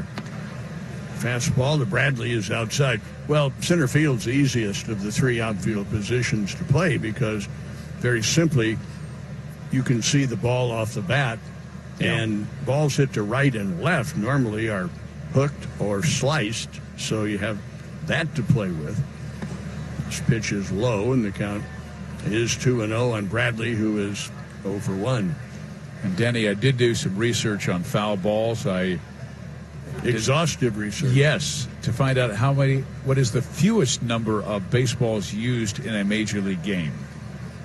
2-0 pitch is fouled off. I told you that I read about or heard about or both a game back in, I said to you, the 20s and 30s, but it turns out after your exhaustive research, there was a game played, what'd you say, 1913? Yes, it was on the date June 29th, 1913, the Chicago Cubs against the Cincinnati Reds. Slicing foul down the left field line, still 2-2 on Bobby Bradley. Well, they had 120 baseballs ready to go for that game. How many of the 120 did they use? They used 1. And back in those days, if a ball was hit foul into the stands, you had to return it. They used 1 baseball the entire game. So they still had 119 left for the next game. And that was the dead ball era. Literally. Exactly. That ball isn't dead. It's just smashed to deep center field, and it short hops the wall around first on his way to second, and sliding into second is Bobby Bradley with just his 4th big league hit. And Denny, contrast that Game 3 of the World Series last year. 18 innings. Dodgers beat the Boston Red Sox. They threw 561 pitches in the game. They used over 300 baseballs. Yikes. I know. It took over 7 hours to play. No kidding. Exactly. What a shock. Yeah. They lost count. Things have but changed. They said it was over 300 baseballs. Tyler Naquin lined out to Mondesi, his first at bat. 3-1 Royals. We are in the 5th. Pitches inside, ball 1. A lot of games today resemble batting practice. Well, Royals alumni batting practice will be held here at the ballpark on Saturday, September 7. Anyone 20 years or older can join. It's always a fun day. Swing and a miss by Tyler Naquin. So Saturday, September 7, 8:30 in the morning till noon. Cost is $325. Call 816-504-4150 for details. 1 ball, 1 strike to number 9 hitter Naquin. Now the ball pops away from Gallagher, and there goes Bradley to third. That'll be a wild pitch.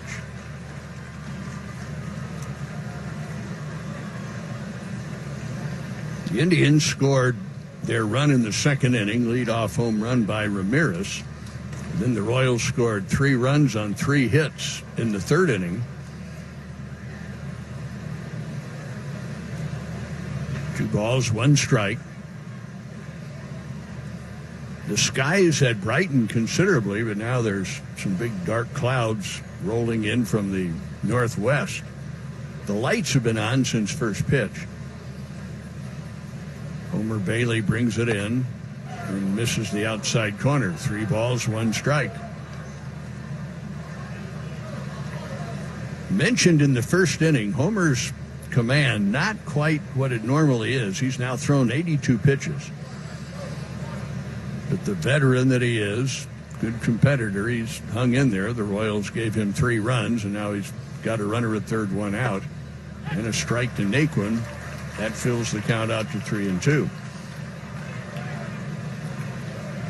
There's a huge gap in right center between Merrifield and Soler. Witt way around into left center, so the Royals feel that Naquin is not inclined to pull a ball to the outfield. And outside, ball 4. So now the tying runs are on base. So the number 8 hitter doubles, the number 9 hitter walks. For Homer Bailey, that is walk number 2. And the base on balls bit Homer Bailey in Toronto in his last start. He walked 2 batters in that 5th inning just before the home run by Cavan Biggio. Yeah, the home run by Ramirez in the second inning was home run number 12. Homer's always been known for, unfortunately, the homer. And, of course, pitching in Cincinnati in that little bandbox, he gave up a ton of home runs. But he's always been a fly ball, strikeout type of pitcher. And I'm guessing that at his age and with his experience, he's not going to change now. So, but the ballpark and pitching here in Kansas City, he has said, boy, what a dream. I mean, any pitcher would love to pitch here with the expanse in the outfield, the dimensions, and the Royals over the last few years featuring very good defense. So if you had your choice as a pitcher, do you want Baltimore or Cincinnati or a ballpark like that or here? Easy choice. Swing and a miss by Francisco Lindor. Lindor is flied out to center, grounded out to second. 3-1 Royals, but the lead in jeopardy with runners first and third, just one out. And now Homer Bailey going through the Cleveland lineup for the third time. Lindor, a ground ball into right field. That'll score a run. Here's Naquin around second on his way to third. 3-2. And now the tying run just 90 feet away. So Lindor, who's been in a little bit of a tailspin offensively, hits a ground ball to the left of Nicky Lopez and on into right field. So Lindor getting his first RBI in his last 9 games. That brings up Oscar Mercado. Mercado flied out to deep left field his first time up, then struck out in the third. So Homer Bailey could certainly use a ground ball double play, but the fly ball type of pitcher that he is, there's a ground ball. Mondesi's got it. Second one, first base, out. They got him both. Boy, he got exactly what he needed. The fly ball pitcher got a ground ball to Mondesi, so 6-4-3 in the Royals. And Thompson and A.J. Cole ready to go back to work as the Royals try to add to a 3-2 lead. We had a 2.5-hour rain delay for a game that was supposed to start at 12:15. It started at 2:45. And Denny, we can check out what's going on around baseball on this 4th of July holiday as Mondesi comes up to lead off inning number 5. And they've changed pitchers, by the way. The Indians have. I think he said number 36. They don't have uniform numbers on the fronts of their jerseys. Looks like Tyler Clippard. Yep. Clippard facing Mondesi. The right-hander brings it home and throws it in the dirt.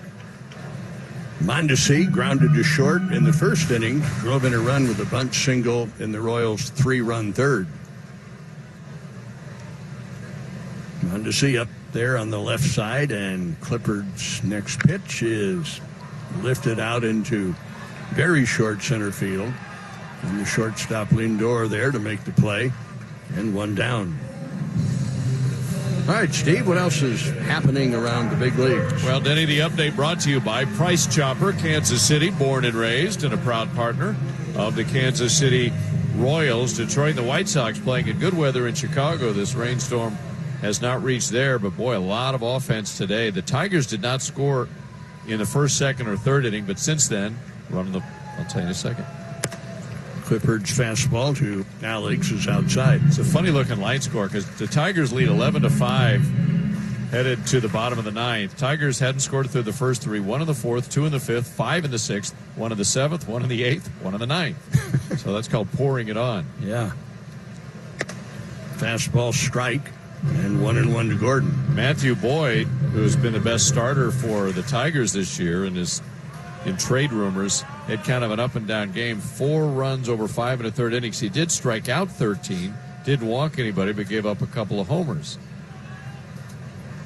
1 ball, 1 strike. Alex swings and fouls it back, and the count is 1-2. What are the offensive numbers going to look like in August into September when the pitchers are a little bit weary and the weather and the weather's even hotter, and the dog days take full hold? We'll see, but. So the Tigers up 11-5, bottom of inning number 9. Minnesota still at Oakland. They have a 1-0 lead, middle of the 4th at Oakland this afternoon. Pitch inside to Gordon, and 2-2 to Alex. Minnesota began the day with a 7-game lead on the second-place Indians. Jose Barrios on the hill for the Twins today. 2 balls, 2 strikes, nobody on, 1 out. Pitch to Gordon. Fly ball center field. The pitch got in on the hands just enough to take away power, and Mercado makes the catch, and it's 2 up, 2 down. Team we're going to see for the next 3 days, Friday night, Saturday, and Sunday, is Washington. They won today 5-2 over Miami, and they're now 4 games above 500. They've won 4 in a row, and they've really been on a tear since May the 24th. Since May the 24th, Washington is 26-10 in that time to get back in the race in that NL East. Hunter Dozier at the plate. Dozier has reached on an error and walked. 2 out, nobody on. Tyler Clippard brings it in. And a breaking ball missed down and away, ball 1. So for Washington, boy, Anibal Sanchez is reborn with that club. He's got a 3.66 ERA today, 1 earned run over 6 innings for Sanchez. 1-0 pitch to Dozier. Started to swing, checked in time. Ball 2, 2-0. 3-2 Royals. We are in the 5th. Yankees are at Tampa Bay this afternoon. They are scoreless in the first. Yanks begin the series, 4-game series. They begin with a 6.5 game lead over second place Tampa Bay. Dozier asking Brian Knight, the plate umpire, for timeout. 2-0. Next pitch. Strike called. Threw him a changeup and hit the inside corner. St. Louis has been struggling, but for all their struggles, they have a .500 record, 42-42. They began the day just 2.5 behind first place Milwaukee. Cardinals at Mariners this afternoon. Seattle leads 4-3 in the 5th. 2-1 pitch to Dozier is fouled back to the net. I think the Cardinals last night got 5 in the 9th to win it 5-2. So there's some magic happening. Yeah, they were dead in the water apparently, and all of a sudden their division's helping keep them in it. Their general manager, John Mozeliak, was criticizing the hitters a little bit, saying, we're trying to hit too many 5-run homers. That's hard to do. Yes. 2-2 pitch. Dozier cranks one foul down the left field line. He squared that one up well, but he was out ahead of the pitch. It was never fair, and 2 balls, 2 strikes. Cubs began the day a game behind first place Milwaukee. Cubs are up 4-3 at Pittsburgh in the top of the 5th inning. Cubs were leading late last night, and Kimbrel, their new closer, blew the save. Chris Bryant, his 17th home run. 2-2 pitch. Strike 3 called. Royals lead by the slimmest of margins. 3-2 to the 6th we go, and back to Steve. Thank you, Denny. And Bailey will have to work the middle of the order. Starting things off will be Carlos Santana, and he takes high ball 1. Santana, then Kipnis, then Ramirez. And Santana's been on twice already with a walk and a single. And he has been a one-man wrecking crew through the years for the Cleveland Indians. The 1-0 pitch. He swings and fouls it off. 300 batting average now against Kansas City with 29 home runs. He was tied for a while with Miguel Cabrera, most among active players, but right now he has the lead. Tim Hill warming up in the Royals bullpen.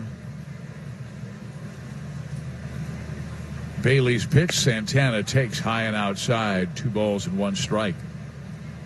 Third time through the order is going to be tough, with Cleveland making some adjustments on Bailey.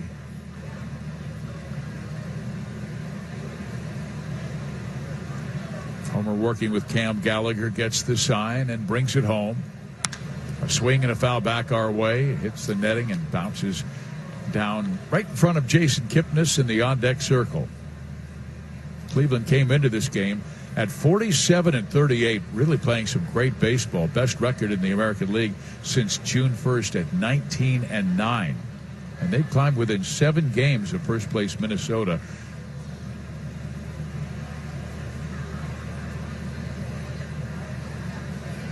The 2-2. Santana takes it in the dirt, and the count is full, 3-2. Try to break a knuckle curve. We're seeing Bailey throw that curveball more and more in June and now July. Throws his fastball almost 50% of the time. Split second most at 26%. Slider at 16, and the curve right around 9-10. 3-2. Swung and lined sharply left center field. That will get all the way to the wall, and Santana has done it again. He cruises into second base with a leadoff double. My goodness, he is a good hitter and very deserving this year of being in his very first All-Star game. Fans, this summer when you're at the Cave, make sure to swing by the Royals team store for a great selection of Royals patriotic gear, including what the players are wearing on the field. The Royals team store is open Monday through Friday from 9 to 6 and Saturdays from 10 to 4. Well, here comes Ned Yost, and looks like we're going to have a pitching change as Tim Hill had been warming up in the bullpen. They've got the left-handed swinging Kipnis coming up. So Bailey will go 5+ today. And now they have made the decision, and Homer hands the baseball to for 7 right out of the All-Star break, beginning a week from Friday. Yeah, that's going to be fun. The Tigers are here Friday, Saturday, and Sunday in July, and that will be followed by the Chicago White Sox the 15th through the 18th, and then we head back to Cleveland. We've got the Indians a lot, and last week, this week, and after the break. Now it's Hill facing Kipnis, the runner at second base. First pitch in there, strike one. Tim Good sinker slider, but he needs to keep that sinker down. He left it up to Kipnis, but did catch the outside corner, and Jason wanting to see it. Now down in the count, 0-1.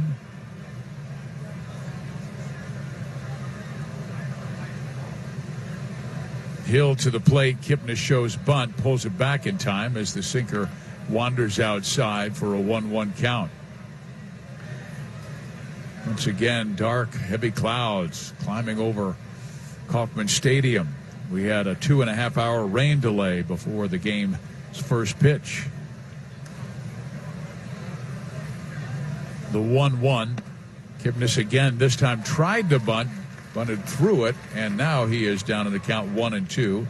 And Hill would love to get a strikeout. He's not necessarily noted for those. He does have 5 in his 7 innings of work this year. Royals bullpen in the early stages, late March and early April, just had a devil of a time, and Hill was one of those guys who was troubled and sent down. The pitch outside, 2-2.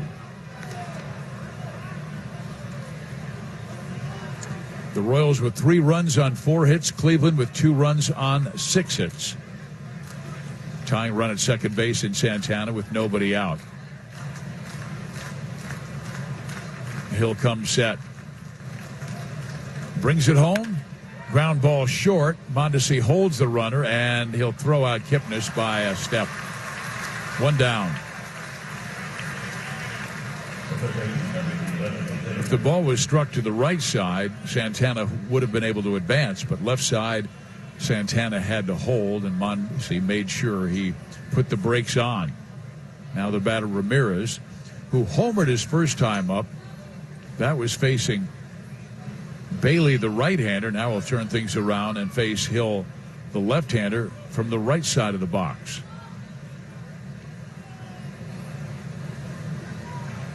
First pitch to Jose is outside, ball 1.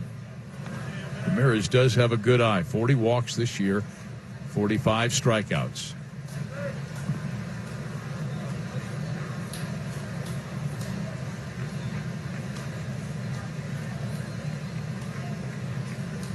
Hill to the plate, and a swing and a ground ball foul wide of third. The teams wearing their patriotic colors. Cleveland, of course, wearing the red, white, and blue tops. But a lot of guys have lifted the pants, showing off colorful socks. Tim Hill doing the same. Each team wearing red, white, and blue hats. The 1-1. Down low, trying to get that sinker outside corner, but just did miss.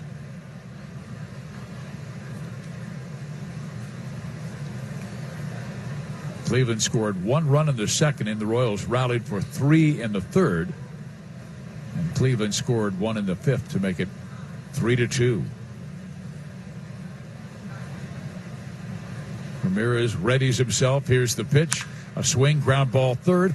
Fielded by Dozier, long throw, dug out nicely by Cuthbert. That's a fine play by Chesler, and 2 outs, holding at second base Santana.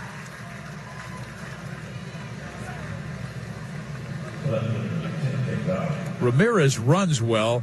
Dozier backed up on the play, let it rip, and it hit just in front of the dirt, but Cuthbert did a very good job digging it out.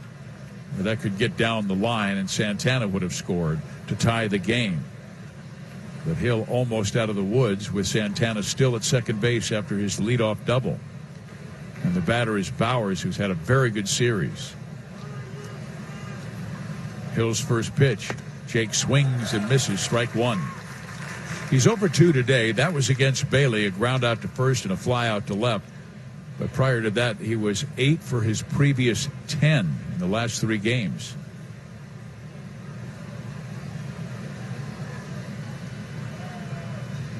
The pitch is in there for a strike.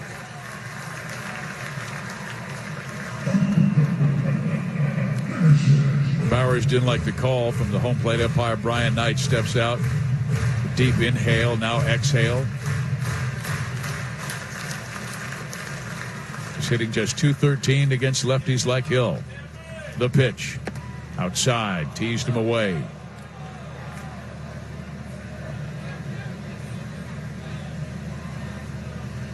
Royals infield playing him straight up. Outfield shading Bowers to left. A lot of room in right center field. Hill checks the runner, brings the pitch in there. Strike 3 called. Great job by Tim Hill. Comes on with a runner at second base, nobody out. 2 ground outs and a strikeout. No damage done. Code Royals 19 to get 10% off plus free standard shipping.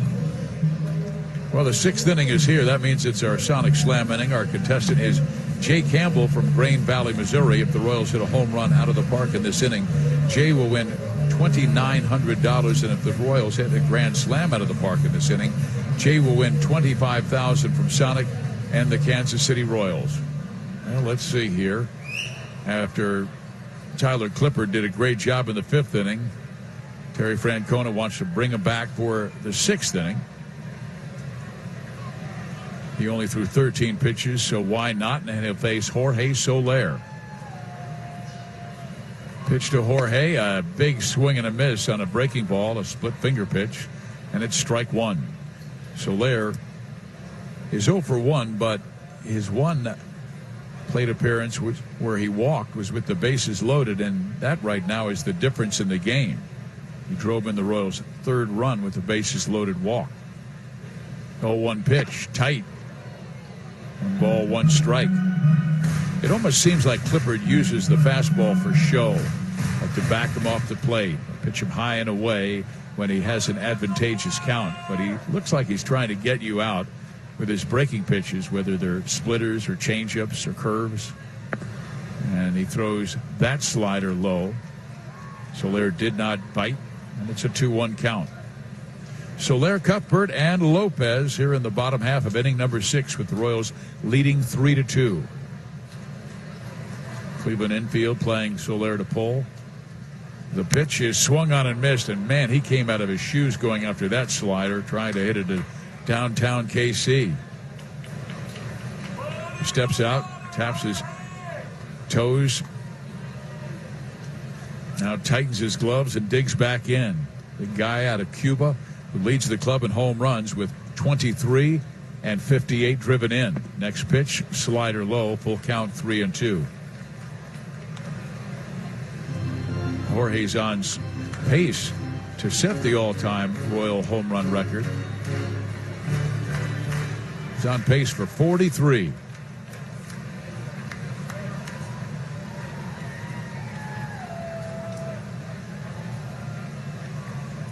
Clippard gets the sign, brings the pitch. A swing, ground ball 3rd, fielded by Ramirez. His throw in plenty of time, and there's 1 out. Well, it's been a while since the Royals went deep in the 6th inning for our Sonic Slam winner. Batter is Cuthbert, who has belted 4 home runs this year. Cleveland, despite all of the injuries they have suffered with their starting pitchers, with 2-time Cy Young winner Corey Kluber, who was out until at least August and quite possibly for the entire year. Clippard brings it, and Cuthbert takes it for a strike, 0-1. They've also lost Carlos Carrasco, a dynamic pitcher, won 17 games last year. Clevenger just came back.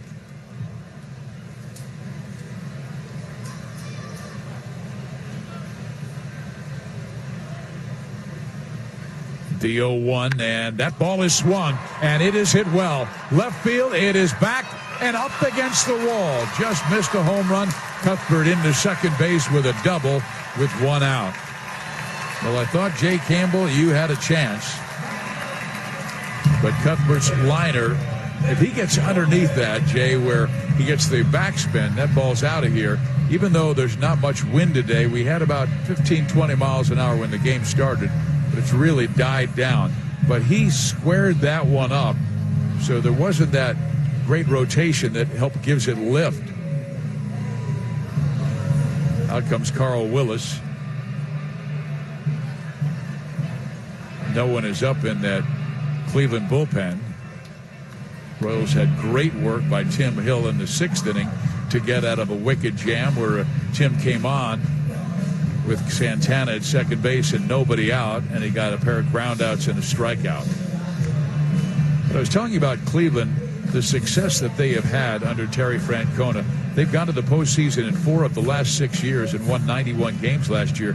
But all of the injuries they've suffered, particularly to their starting pitchers, and then losing great relievers like Allen and Miller last year, well, they continue to compete. They find themselves currently 9 games over 500 and only 7 games back of front-running Minnesota. The batter is Lopez. Nicky 0 for 2 today with a strikeout and flyout. Ramirez in at third just in case Lopez thinks about bunting.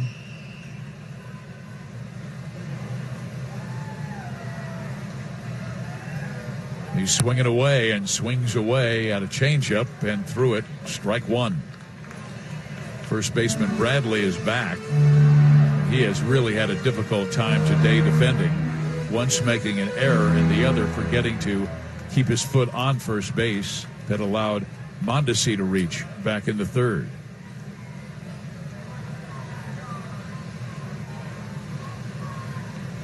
The 0-1. Hit foul back our way, and it's 0-2. Royals with 5 hits, Cleveland with 6, but the Royals lead it 3-2. We're in the bottom half of inning number 6 here in Kansas City at Kauffman Stadium.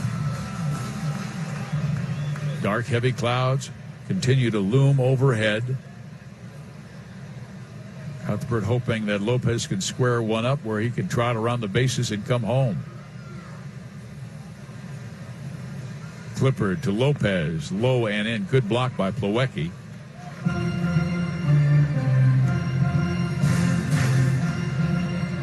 After this contest, we'll head to the airport, fly to Washington. We've got a 3-game series against the Nationals. Keller and Voth tomorrow night. Then we've got a very odd afternoon game, a 4 o'clock afternoon game, 3 o'clock back here Central Time. But that's going to be Sparkman against former Missouri Tiger Max Scherzer, one of the best pitchers in baseball. Junis and Corbin go Sunday afternoon. Clippard to Lopez. Nicky swings and slashes it foul left side out of play.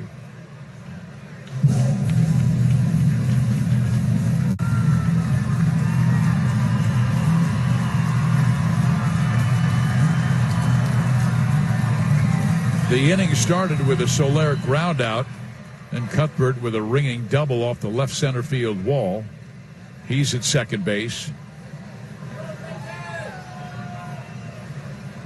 Clippard taking his time, gives Cuthbert a look.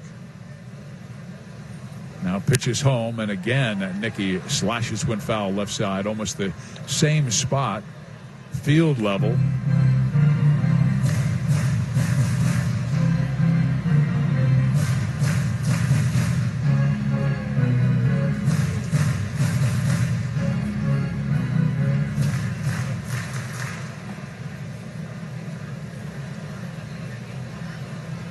Lopez swishes the lumber at home plate, now readies himself.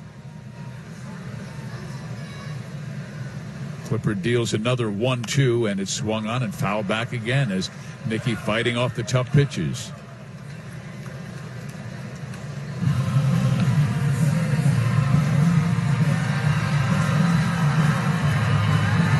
3 more after this one before the All-Star break. And everybody heads home. Visits with family and friends. Reports back on Friday here at Kauffman Stadium. Royals and Tigers.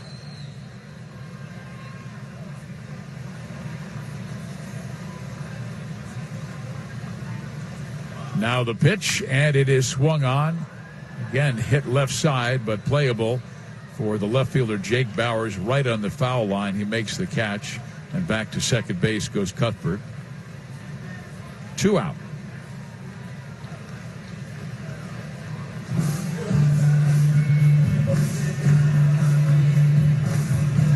Well, Terry Francona wants to make a pitching change here. Clippard right now at 28 pitches. It's interesting because it would be a righty rusher Tuesday earlier this week. And here on a Thursday, well, yesterday we had that fantastic Independence Day celebration, even though today is Independence Day, but a fantastic fireworks spectacular after the game. All right, first things first, and the first thing we've got to talk about is Adam Cimber, who came out of the Cleveland bullpen to face the Royals' Cam Gallagher with Cuthbert at second base. Royals want some runs, get some insurance for their bullpen. Cimber's first pitch in there, strike 1. Cimber doesn't throw that hard, but he has a very unusual delivery, almost submarining the baseball to home plate. And he has all arms and legs delivery, so it's difficult to pick up his release point. The 0-1 is chopped back to the mound. Cimber has it, and he'll underhand to the first baseman Bradley covering, and the Royals leave Cuthbert alone at second base. We have a future Royals home game and a $10 reloadable My Sonic card. Now the Royals going to their bullpen. They got very good work from Tim Hill in the 6th inning, and now they bring on Jorge Lopez, pitching for the 21st time this year. He struggled as a starter, but the Royals really believe in him as a reliever. Here is Plawecki, and he's had 2 quality at-bats, but has just 1 hit. He singled sharply to left field his first time up, and then slammed one to the right center field wall, but Whit Merrifield got a good jump on it, made a nice running catch, and then banged into the wall. Strike called, 1-1.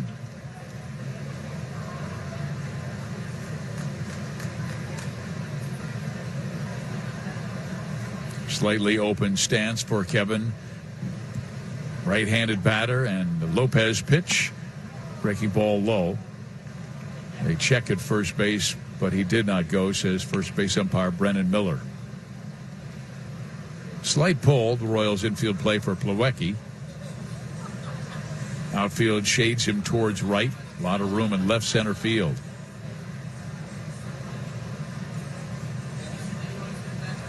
The 2-1 in there for a strike and a 2-2 count. Drop that curveball in, and he does have a big bender. I mean, it is 12-6.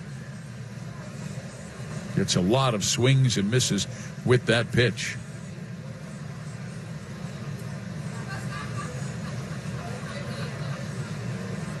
The 2-2. Chop foul at the plate. And while we have a moment after that foul ball, let's pause for station identification. This is the Royals Radio Network. Make Christmas shopping easy this year. Wifey Wednesday, July 10th. During Christmas in July, we 610 Sports Radio, KCSB Kansas City, WDAF HD2 Kansas City, a radio.com sports station. Final game of this 3-game series at Kauffman Stadium between the Royals and Indians. KC leads it 3-2. Lopez to Plawecki. High. 3 balls, 2 strikes. That has been part of the problem for Jorge this year. In 68 2/3 innings, he's walked 25 batters. He has good stuff. He has struck out 68, so 1 per inning. No leadoff walks here in a close game late. Here's the pitch.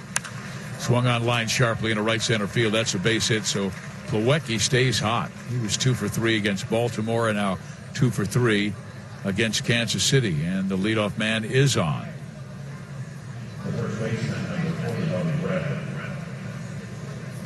The batter will be Bobby Bradley.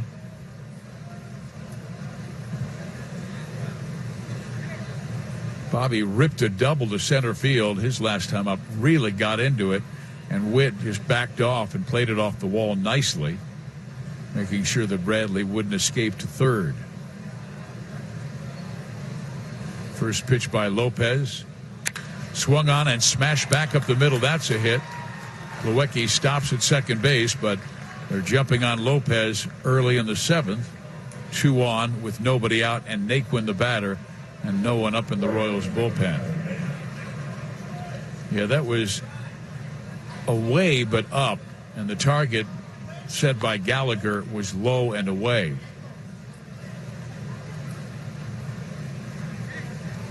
And he tried to throw a two-seam fastball, which tells you he was trying to do it away and down and get that ground ball and perhaps get a double play, but now he is in trouble and needs to locate down. Naquin has lined out and walked. He has 4 hits in this series. All 4 came on the first game of this series on Monday. Or I beg your pardon, on Tuesday. Naquin takes strike 1. Tried to bunt.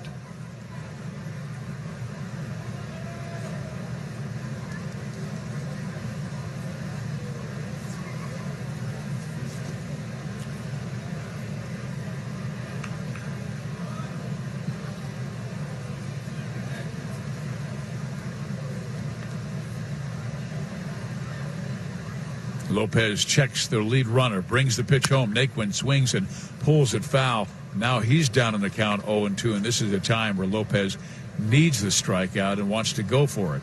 A lot of times he has struck out left-handed batters with that curveball. He does have a good changeup, but I think that is the lesser of his off-speed pitches. The curveball has really been a good swing and miss pitch, as I said earlier.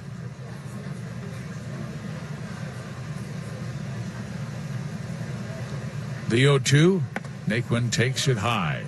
1 ball and 2 strikes. We see that a lot, where on an 0-2 count, the pitcher almost always goes upstairs with the fastball.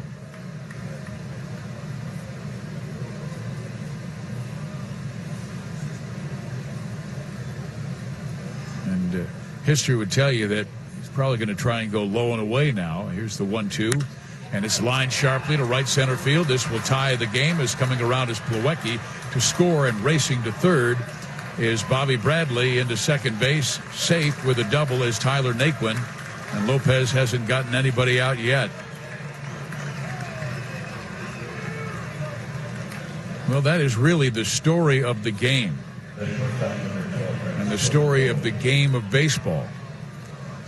When you go into Progressive Field in Cleveland, Ohio, over near the visitors' clubhouse, there's a sign on the wall, and it's from Bob Lemon, who was a great Cleveland Indians pitcher and later became a manager for the Royals. But Bob Lemon was a great pitcher, and when he was a manager, he said that he has come to believe that the 2 most important things in life are good friends and a good bullpen.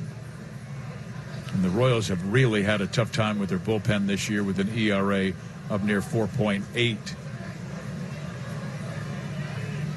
Runners second and third, infield in. Pitch by Lopez. Swung on, base hit up the middle. That'll score likely 2 more. Yes, it will. And Cleveland has themselves a 5-3 lead. So Lopez continues to struggle. He's allowed 4 straight hits. And Cleveland is now in front by 2 runs.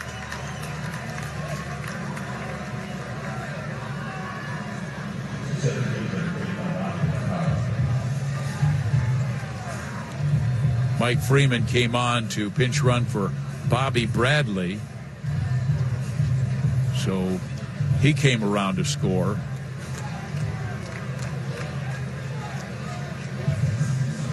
And Ned Yost will make a pitching change, but Ned has to be thinking about that quote that's outside the clubhouse in Cleveland.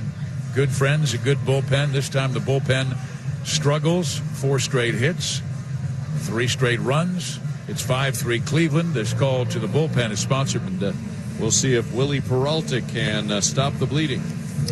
Yeah, because they still have a man on with good speed in Francisco Lindor, and Willie Peralta has to face hitters 2, 3, and 4 in Oscar Mercado, Carlos Santana, and Jason Kipnis. This has been a story for much of the season as the Royals have had the lead in, what is it, like 30 games now where they have lost. They led this one 3-1, and then Cleveland scored a run in the 5th, and 3 thus far in this 7th inning.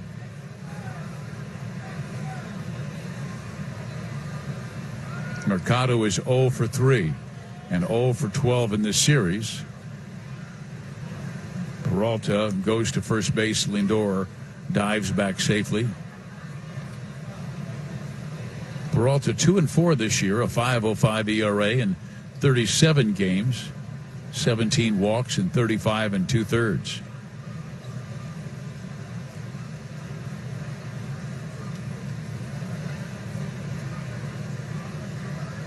Peralta goes to first again. They really believe that Lindor is going to be moving here. He has stolen 12 of 13 bases this year.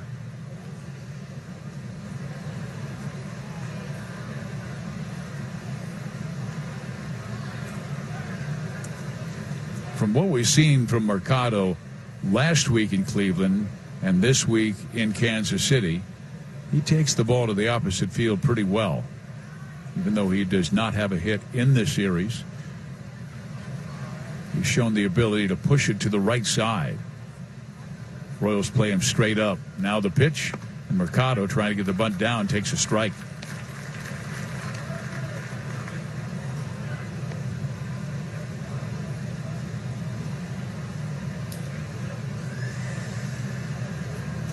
The Tribe has had their way with Kansas City through the years. They have won 12 of the last 14 season series.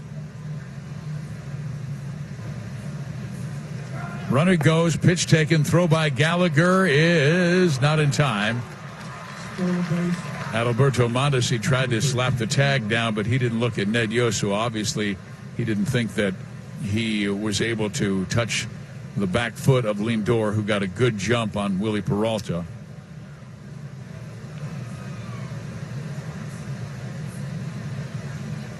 The Royals will not challenge, so it's a steal for Lindor. He is 13 for 14, and an insurance runner is at second base. The count on Mercado is 1 ball and 1 strike.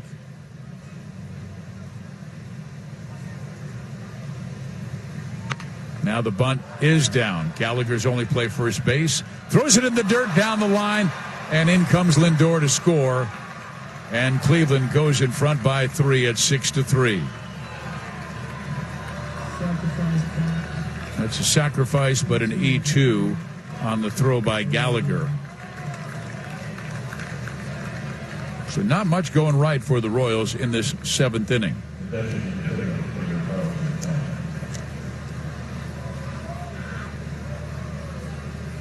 They haven't made many errors this year. That was just their 34th this season.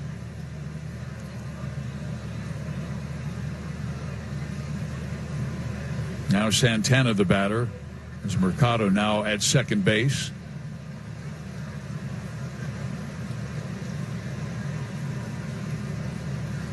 Peralta brings it to the plate, and Carlos takes strike 1. Santana's been on base all 3 times with a walk, a single, a double. He is now 6 for 10 in this series. I remember a 3-game series Cleveland had it in Kansas City at Kauffman Stadium, where he was a one-man wrecking crew, like he drove in 12 runs in the 3 games.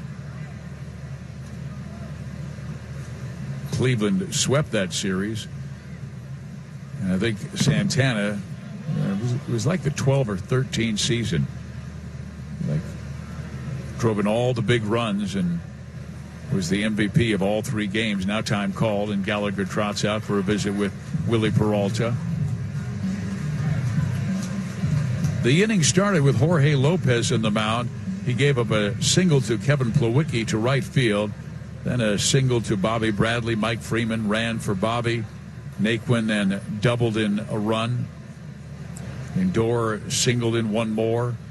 Now a wild pitch has scored the fourth run in the seventh inning, and now a ball struck foul by Santana, 0-2.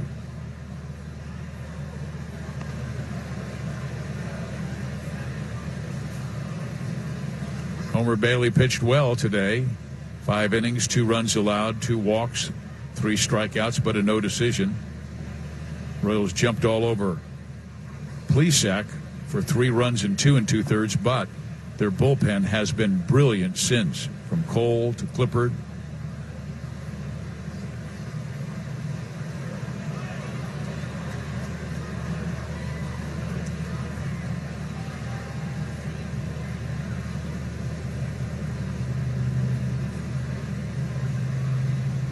Peralta taking an enormous amount of time in between pitches.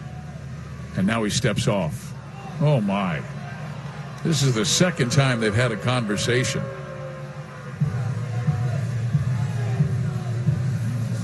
And I'm sure it's about location, sign, what pitch, the runner at second base, they mix the signs.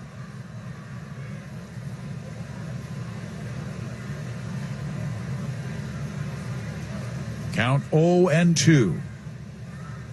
Peralta now to Santana. High, 1 ball, 2 strikes. Jason Kipnis on deck. The Royals will have hitters 9, 1, and 2 coming up in the bottom of this inning.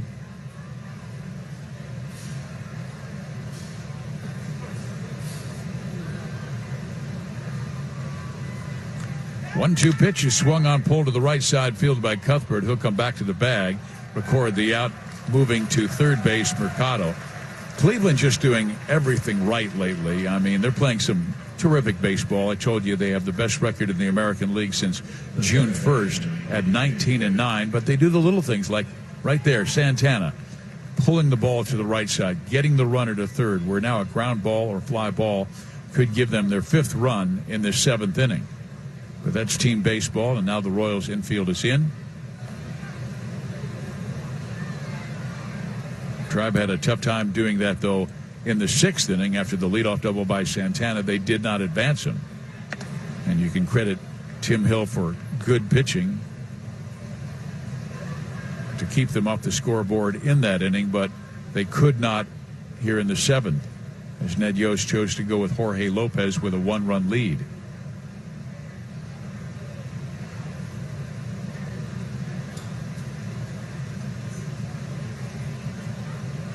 The 1-0 pitch is outside for a ball, and it's a 2-0 count to Jason Kipnis.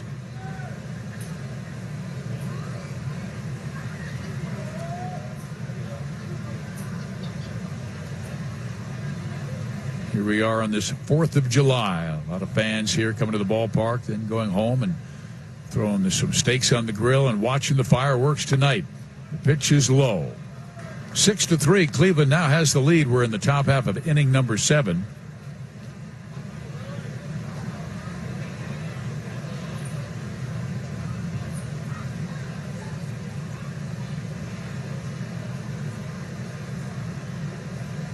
Peralta gets the sign. The 3-0 pitch is in there for a strike on a 3-1 count.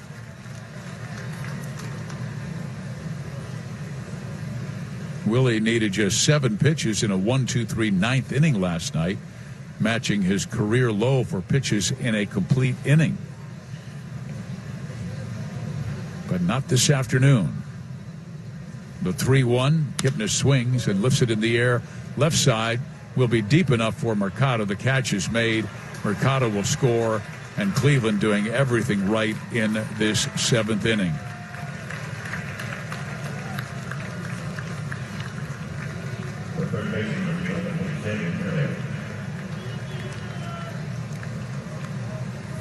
On the other end of the spectrum, the Royals have not been playing good baseball lately.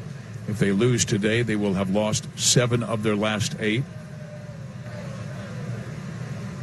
And only they can get themselves out of these doldrums, but Bailey gave them a good start. The bullpen struggling here in the 7th inning, and now the batter is Jose Ramirez, the 8th Indian to come to the plate. He is homered, struck out, and grounded out.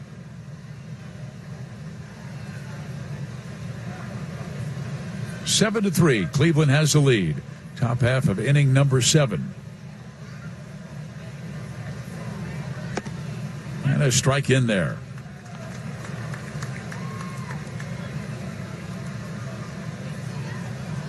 We fly to Washington, D.C. after the ball game for 3 with the Nationals. Keller and Voth tomorrow night. Sparkman and Scherzer on Saturday, and Junis and Corbin on Sunday.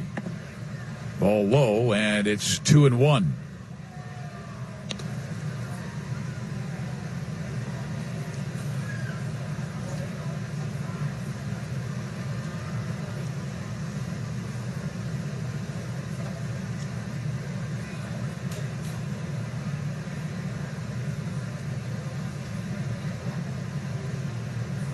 Peralta deals. The pitch is inside, and it's a 3-1 count.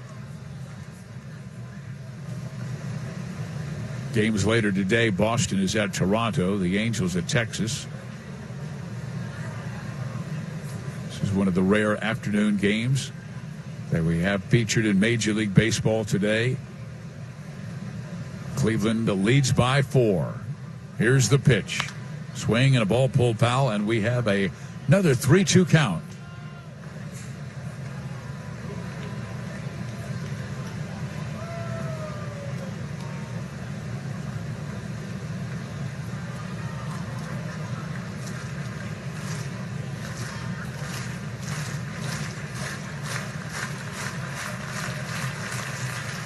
Peralta ready. The 3-2 is swung on and belted, and that baby is long gone. Way back. Second home run of the day for Jose Ramirez. It's now 8-3 as the Royals bullpen just falling apart here in the 7th inning, and Cleveland taking advantage of it.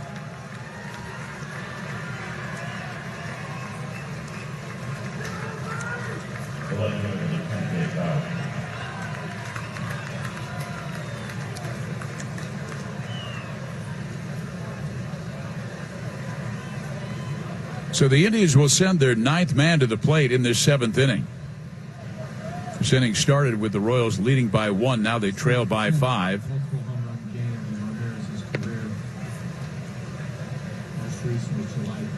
First pitch, ball 1 by Peralta to Jake Bauers.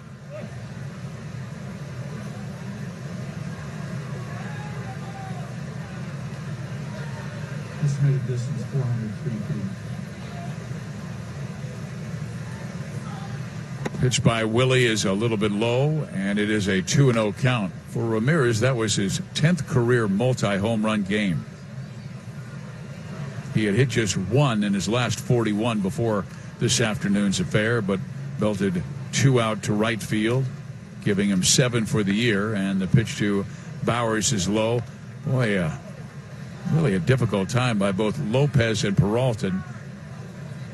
Lopez catching too much of the plate, and Peralta having a difficult time getting ahead in the count. 3-0 to Bauers, in there for a strike, and a 3-1.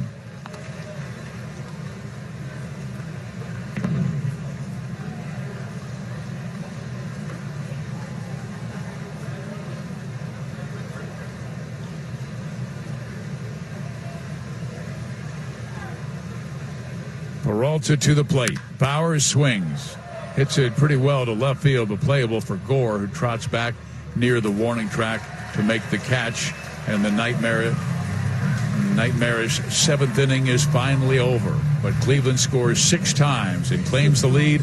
It's up here in the home half of the 7th. And Fizz, Terrence Gore began this game with an on-base percentage of .340. And today, a walk and a double. And, of course, that double would have been a single for most hitters. So a nice offensive day so far for Terrence. Well, he's got Simber up there, and everything is knifing down, so I wouldn't mind seeing him drop a bunt. Right now, Jake Bauers has moved from left field to first base. Freeman has taken over in left field. Pitch by Simber, and he gets a strike at the outside corner, and Gore didn't like the call. It did look a little outside. The count goes to 0-2.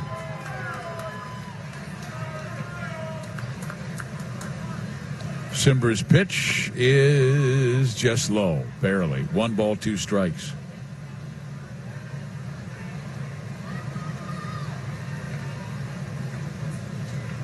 Simber working quickly. His story really interesting. The 1-2 pitch, and Gore swings and hits it off of his glove, but to the second baseman, Kipnis, who throws out Terrence by a half step. Play goes 1-4-3. Adam Simber hails from Seattle. And he went to the University of Washington, and he graduated in 3 years with a history degree, and then transferred to USF in San Francisco to work on grad classes in sports management. So you would think that when he is done with his playing career that he may want to move right into the upper level, into operations of Major League Baseball with a graduate degree in sports management. First pitch he throws to Witt is strike 1. Right-handers having a tough time against Simber. They only hit 200. The pitch is swung on and hit down the right field side, but that'll drop in foul territory beyond the Royals tarp down there. It's 8-3. Cleveland has the lead. KC led it 3-2 as late as the 7th, but 6 runs by the Cleveland offense against the Royals bullpen of Lopez and Peralta. And now Cleveland in charge in search of their 48th win of the year. Simber to Witt. He fouls it back. Stays 0-2. Witt going to his first All-Star game, and we just heard that Gleyber Torres of the New York Yankees was named to the All-Star game. There were a couple of guys injured, could not play, so Gleyber Torres, the talented Yankee middle infielder, he's played both second and short this year. A swing and a miss by Witt, and he's down on strikes and 2 outs. Simber's faced 3, retired all 3.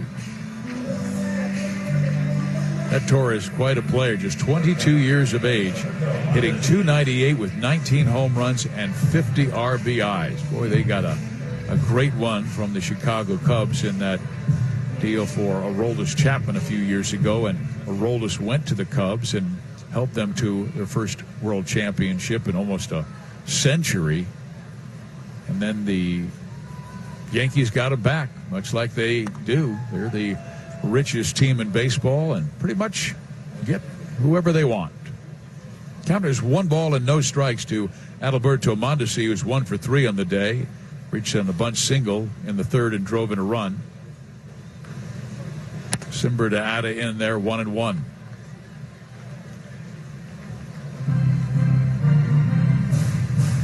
Gordon hoping to get up in this inning if Mondesi can get on. We're in the bottom half of inning number 7. 8-3. The pitch, and Mondesi flips it foul back into the seats.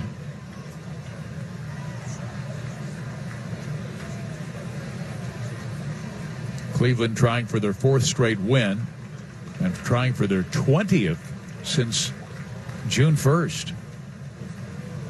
The pitch outside, 2-2. Trying for the sweep as they won on Tuesday 9-5 and 4-0 last night.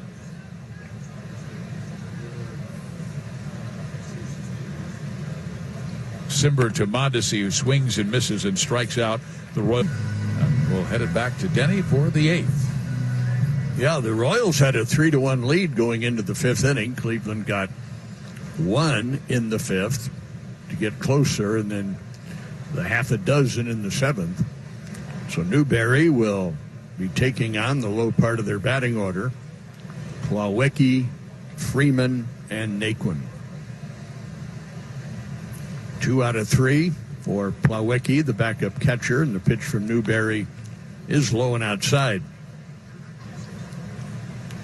Jake pitched on Tuesday night, allowed an inherited runner to score. This pitch is down, and the count is 2-0. This is the 3rd go-around on the big league team for Jake Newberry this season. He was with the Royals mid-April until mid-May. Strike, fastball, 2-1. Then he was the 26th man on the roster for that May 22nd doubleheader in St. Louis.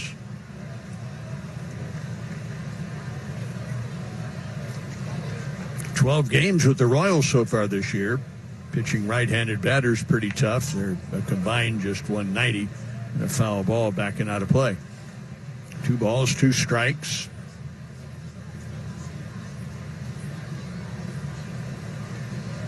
Mike Freeman is on deck. You'll recall that he replaced Bobby Bradley defensively. Bradley had 2 hits, single and a double. Pitch outside and a 3-2 count.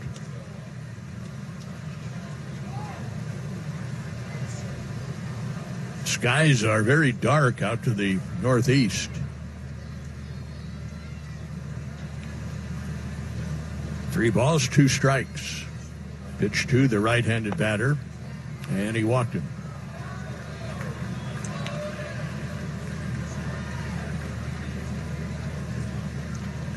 So the Indians get their leadoff man on base. And now Mike Freeman will come to the plate for the first time. He ran for Bradley in the 7th inning and scored. So Freeman at the plate, hitting .261. A couple of home runs for the left-handed batter, and he swings and fouls it off.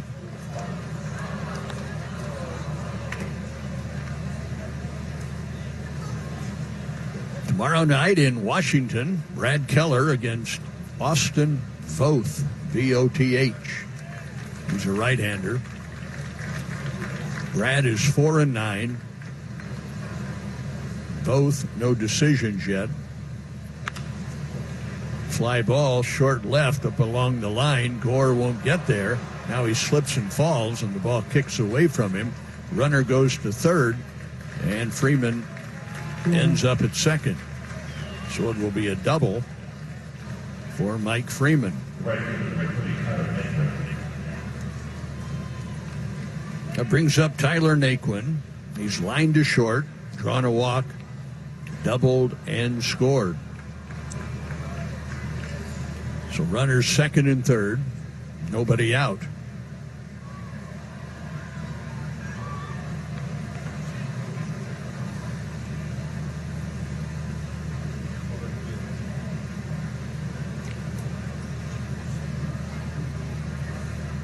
So Tyler Naquin just now climbing into the batter's box.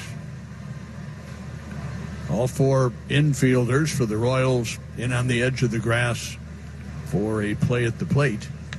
Swinging a foul ball straight back, strike 1. 8 runs, 12 hits for Cleveland. 3 runs, 5 hits for the Royals. Each team has committed an error. Royals have left 5 on base, the Indians 4. No balls, 1 strike to Naquin. In comes a pitch and a swing and a miss. That was not a strike, not even close, but apparently Naquin had decided that whatever and wherever that next pitch was going to come, he was going to take a hack. So no balls, 2 strikes.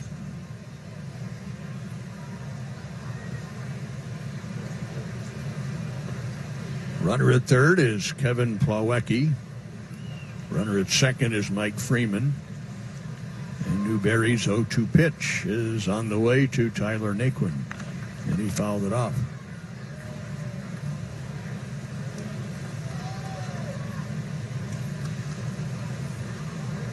No balls, 2 strikes.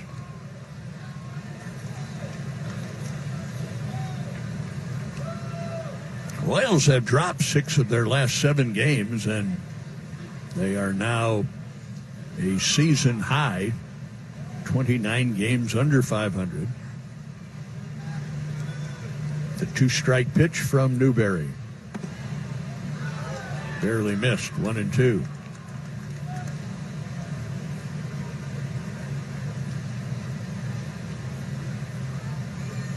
The Indians coming into this game a season high 9 games above 500.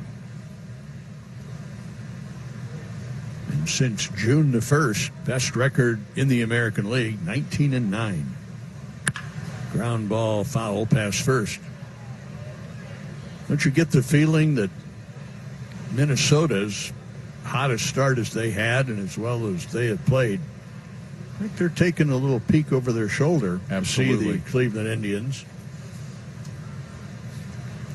And you look at Terry Francona's record in the second half of the last 6 years, he's always put together great runs after the All-Star break.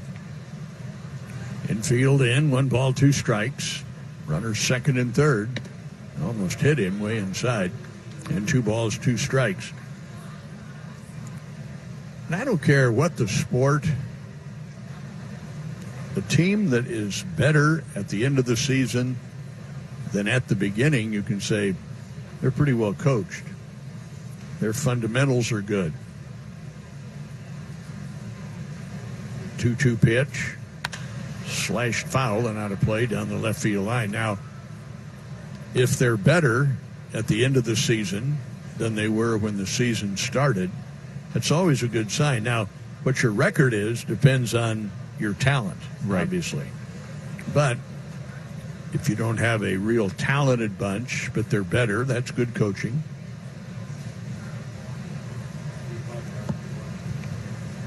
Two balls, 2 strikes, 2 on, nobody out, 8-3 Cleveland. High pop foul. Well, we're getting plenty of foul balls here in the last couple of innings. It is unbelievable, the number of foul balls, not only in this game, but throughout this season. What slows the game of baseball down more than anything?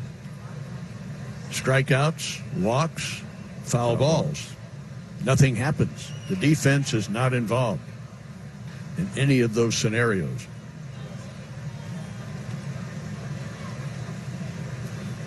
And now Newberry taking a lot of time and steps off the rubber. Oh, man.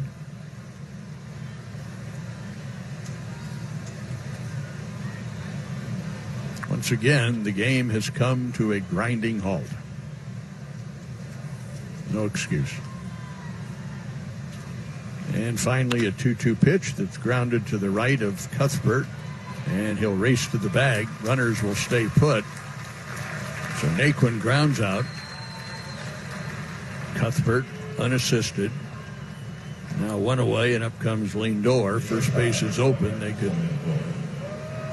You know, Denny, I understand that the Tampa Bay Rays, and they're a very respected organization, but they hired 2 more analytics people to just study foul balls. Seriously.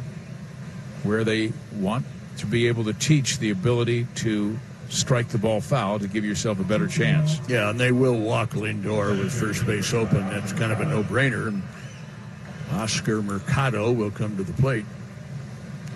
So now at least the double play is in order.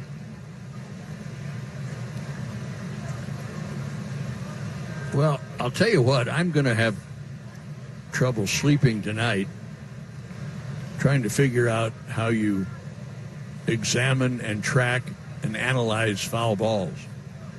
But I do too. As soon as I figure it out at 4 or 5 in the morning, I'm going to give you a call. I'm going to leave my phone off the hook. Now the infield halfway and chopped foul.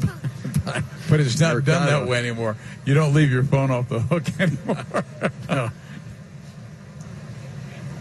How do you analyze? They are analyzing everything. How do you analyze a foul ball off the front foot of the hitter? You know, they talk about launch angle these days. Well, Ted Williams had a launch angle. He just talked about see the ball, hit the ball. Great hand-eye coordination. Foul ball down the right field line. Yeah, it's...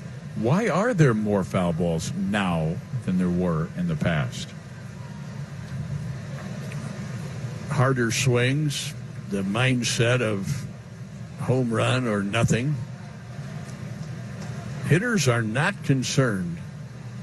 A lot of hitters are not concerned with making contact. They're concerned with the extra base hit, the home run. OPS, on base plus slugging percentage.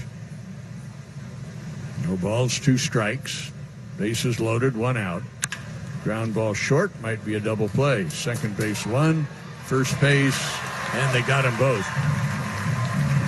It's a nice play because If you were a 32 ounce ice cold fountain drink when you stop at one of the 59 Minute Mart locations near you. Minute Mart, live life in the go. Adam Simber will continue to pitch as the Royals come up here in the 8th inning, and Alex Gordon leads things off, Denny. All right, Steve Simber got the final out of the 6th inning, then pitched a 1-2-3 7th. Here in the 8th, he'll face Gordon, Hunt, Dozier, and Soler. Alex is 0 for 3, but he's hit the ball hard twice, and he fouls it off. In and out of the club level. And no balls, 1 strike. Alex now 82 hits for the year. Steve Stewart is gathering together scores from all around the country. Another foul ball. I'm ready to render unto Simber Whatever he can unlimber. Yeah, exactly. We got a Whitgren and a Perez in the bullpen, by the way. 0-2 on Alex. 8-3 Cleveland. They've out-hit the Royals 12-5 and a swing and a miss. So that is the 3rd consecutive strikeout for Simber. And up comes Dozier. What the heck is going on, Steve? Well, earlier Washington, the team we're going to see the next 3 days, beat Miami by a 5-2 final, and so they are 26-10 in their last 36 games, and they have actually moved into Long drive down the left field line, but hooking foul off the bat of Dozier. Yeah, the last 36 games, they're 26-10 since May the 24th. And, you know, there's a lot of talk about them being sellers to the trade deadline at that point. That was obviously pretty early in the season, obviously. But so in this last 6.5 week period, they have, at the moment, claimed one of the wild card spots. So they're certainly back in contention. Chopped foul off to the left of home plate. No balls, 2 strikes. Other finals, Detroit didn't score early and often. They scored late and often. They won 11-5 at the White Sox. Cincinnati beats Milwaukee. Cincinnati winning a 3rd straight game. Cincinnati's only 3 games below 500. They're in last place. They shut out Milwaukee 1-0 today. Bouncing ball, Lindor at short. Long throw right on target. And 2 up, 2 down. So those are the finals so far on the 4th of July. Oakland's up 3-2 over Minnesota, bottom 7. St. Louis has taken a 5-4 lead in Seattle as they're in the bottom of the 9th. The Yankees are up 2-1 at Tampa Bay, top of the 5th inning. And in that ball game, Jay Happ and Yanni Chirinos were the starting pitchers. Soler 0 for 2, walked with the bases loaded to pick up an RBI, and now he shoots 1 foul off on the first base side. So the 4th of July is the birthday of 3 very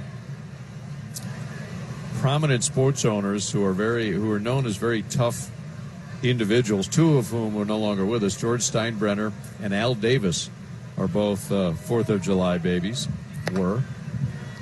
Pitches inside to Soler.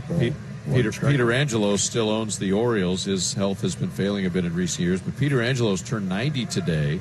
Al Davis would have turned 90 today, the longtime owner of the Raiders. And George Steinbrenner would have turned 89 today. Low and inside to Soler, 2-1. A guy that you did games with in the late 60s, who was your senior by many years, John Sterling, the radio voice of the Yankees, is 81 today. And he finally took some time off. Yeah, he's taking the weekend off after 30 years of not missing a game. Pitches way outside, 3-1. Yeah, he had a streak, from 1987 89 is when he started with the Yanks, yeah. And he's been a little under the weather, so they say, well, let's keep him back from going to Tampa Bay, so he's not at that series. Strike called. But I would point out to you, Steve, that we are all under the weather. Yes, we are. The weather is above us. Yes. Unless you're in an airplane and you're above the clouds, then you're over the weather. But And then if you're in the clouds, you're in the weather. And even if you're south of the equator, you are under the weather. That's true. And now we have a base on balls to Soler with 2 out. And the batter will be Cuthbert. Cubs are at Pittsburgh, and after blowing a save last night, the Cubs offense today has made sure that it will be very tough to blow their lead because they lead it 11-3 at Pittsburgh. In the bottom of the 8th, we mentioned Milwaukee lost 1-0, so the Cubs can move into a first-place tie if they win. The Cubs toting around a 4-game losing streak at the moment. Cuthbert hits a drive down the right field line, but it will predictably go foul. Strike 1. Jose Quintana pitched well for the Cubs today. 3 runs over 7 innings. He only walked 1. He struck out 6. Chris Bryant hit a home run, his 17th. Almora Jr. hit his 8th. Contreras his 18th. Line shot up the middle and into center field. So Cuthbert singles. Soler goes to second. 2 on, 2 out. And Nicky Lopez coming up. Boston and Toronto about to get started north of the border. There are some night games. Philly and Atlanta. Atlanta begins the 4th of July, 5.5 up on the second place Phils. Angels will be at Texas again as that series concludes, and the Dodgers are home to San Diego later. Simber to Nicky Lopez and a ground ball to Lindor. He's going to step on second ahead of Cuthbert for the force out to anytime the Royals score 5 or more runs, and at the moment they have 3. Enter the promo code Royals5 at papajohns.com all day the next day. Get 50% off the regular menu price pizzas. Ian Kennedy will pitch the top of the 9th, and he's greeted by Carlos Santana. Ian got his 11th save Sunday. Pitched a scoreless 9th inning, worked around a leadoff walk, and now a shot down the right field line foul, strike 1. Ian Kennedy has converted his last 9 save opportunities and 10 of his last 11, if you go back to the 1st of May. Over his last 11 appearances, Ian Kennedy has held opposing hitters to a batting average of 143. This pitch missed, 1-1 to Santana, who was walked, singled, doubled, and grounded out to first. But even that ground out to first moved a runner to third and then scored on a sac fly. And now it's starting to rain. We endured a 2.5-hour rain delay before the first pitch was thrown. Strike right in there. 1-2 to Carlos Santana.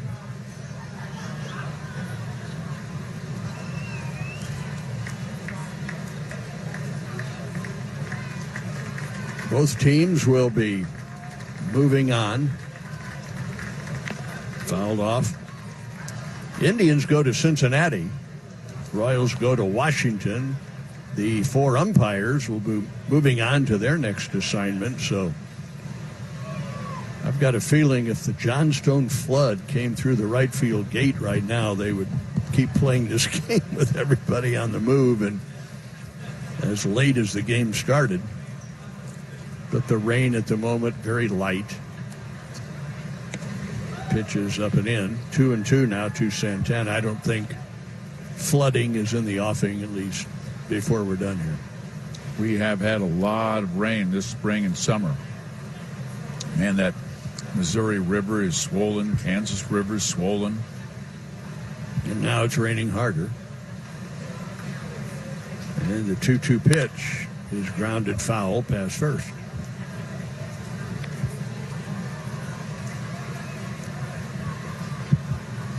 Two balls, two strikes. Nobody on, nobody out.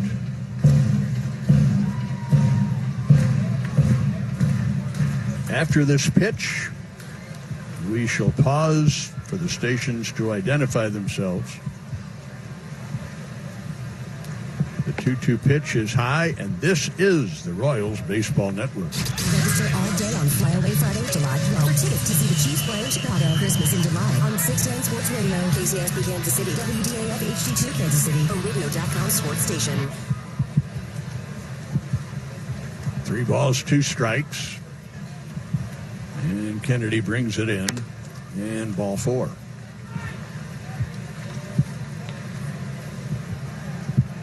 So Santana is on base for the 4th time in 5 plate appearances.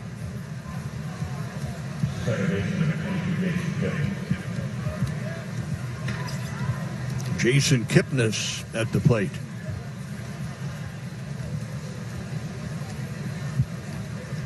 Jason Kipnis 0 for 3 with a sac fly.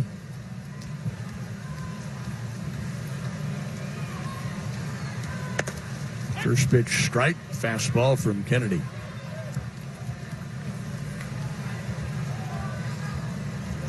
Cleveland Indians with 6 runs in the 7th inning to turn this game around.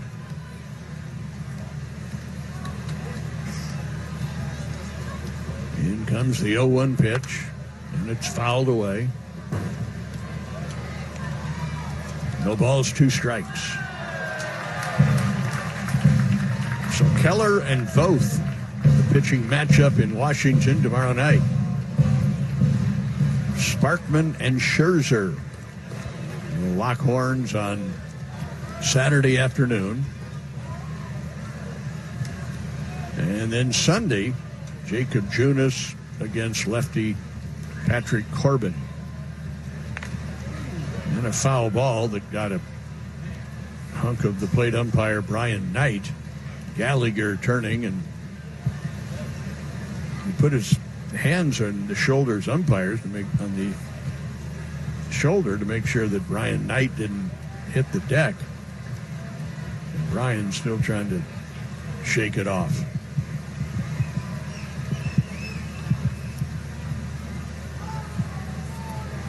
It's raining pretty hard, but the skies are brighter just to the northwest, so this is just a passing shower, I would guess. This pitch missed. You have Trevor Vance's crew is now behind the tarp. It's just a little passing shower. Mm-hmm.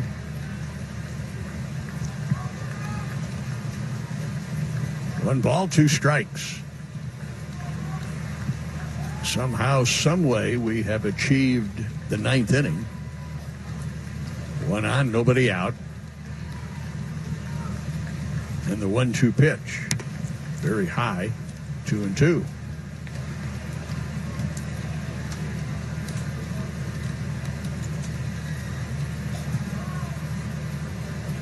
Kennedy doing his best to keep his pitching hand dry.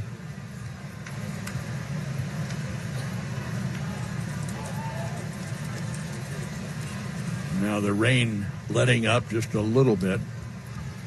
Meanwhile, 2 balls, 2 strikes.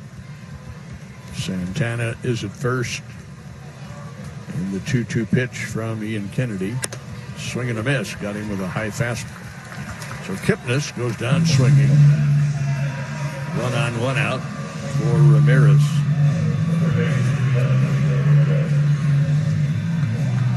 Jose Ramirez, 2 out of 4, and both of his hits have left the ballpark.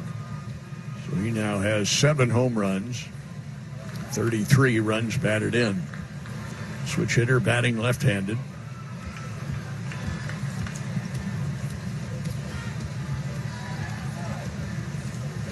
Kennedy brings it home and pitches high, ball 1.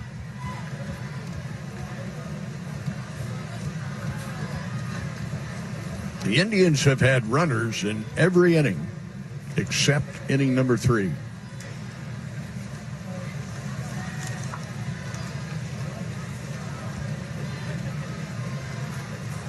Here's the 1-0 pitch.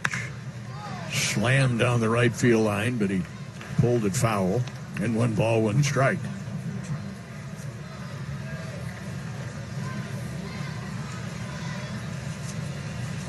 Royals have gone down in order 3 times in the game.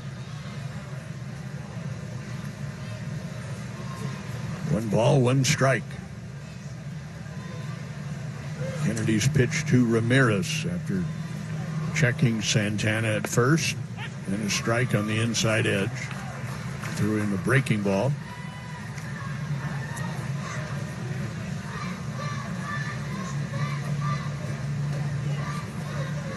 One and two, the count to Jose Ramirez. Jake Bauers to follow.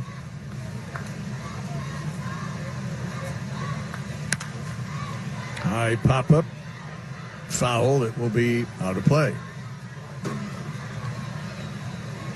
You were talking, Steve, about Tampa Bay's analytics crew studying, tracking, analyzing foul balls. I'd like to know how many foul balls we have seen just in this game today, and it's not over yet. It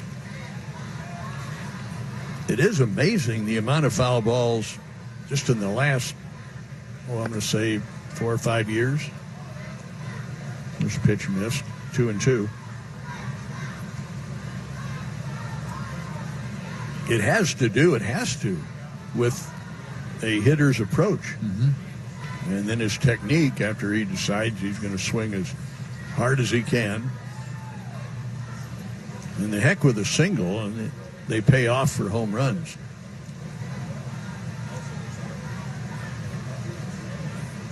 Two pitch. He's low and inside, so we have yet another 3-2 count. Well, with the baseball, they're now using, if you strike it well, it's going to go a long, long way. So guys are just grabbing a piece of lumber and taking a hack and trying to see how far they can hit it. Even the guys who can't hit it very far. Ground ball to first. Second base out. Throw back to first. Double play. 3-6-3. Nick Whitgren comes in to pitch for the Clevelands. He's a right-hander. 8-3. 8 runs, 12 hits. 1 error for the visitors. 3 runs, 6 hits. 1 error for the home-standing Royals. 7 left by KC. The Indians have stranded 6. Cam Gallagher will lead off against Whitgren. Wittgren. Whitgren in game number 29. He's 3-0 with a 3.16 earned run average. He's given up 27 hits in 31 innings. And strike 1 to Cam Gallagher, who's 1 out of 3, singled and scored in the 3rd inning. Royals scored all 3 of their runs in the 3rd. Since then, the Royals have only 3 hits. A double by Gore, a double by Cuthbert, and a single by Cuthbert.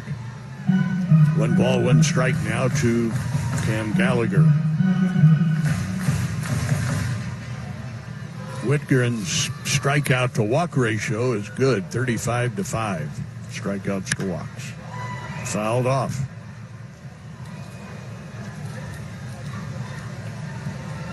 One and two. The count to the Royals catcher.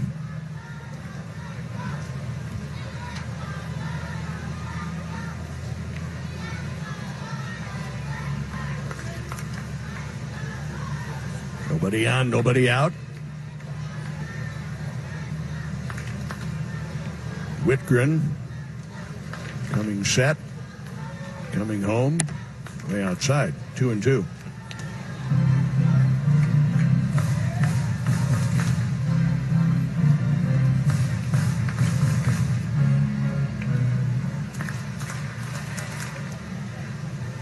The Indians, in quest of their 48th win of the season, now ball 3 and another 3-2 count.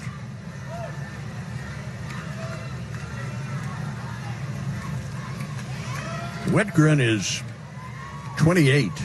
He's from California originally, but now lives in Florida. And the foul ball fest continues with on the first base side, still 3-2. And Denny, speaking of foul, I was just reading more about what Steve Stewart brought up earlier. Hot dog champion Joey Chestnut. Apparently, he was criticized for popular sports writer Peter King saying the sport was disgusting, and he was very upset for the sports writer criticizing competitive eating. Over a long drive to left field and gone. Cam Gallagher hits a 3-2 pitch over the left field fence. And the Royals have scored for the first time since inning number 3.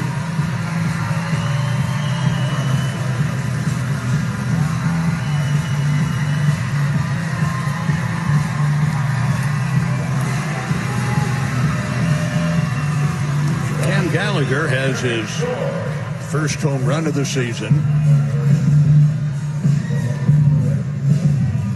So it is 8-4 Cleveland. Every home run this year. And Kansas City's #1 injury lawyers, Edelman and Thompson, donate $100 to Royals charities. Strike 1 to Terrence Gore. Terrence has been on twice with a walk and a double. He has scored a run.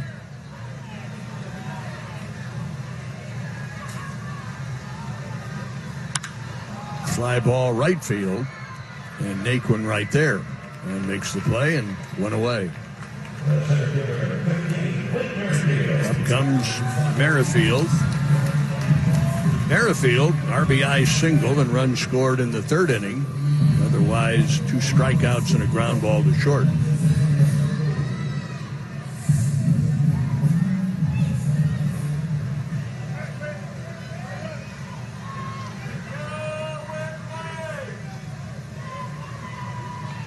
So Merrifield digs in, and Whitgren brings it in. And a foul ball off first. Strike 1.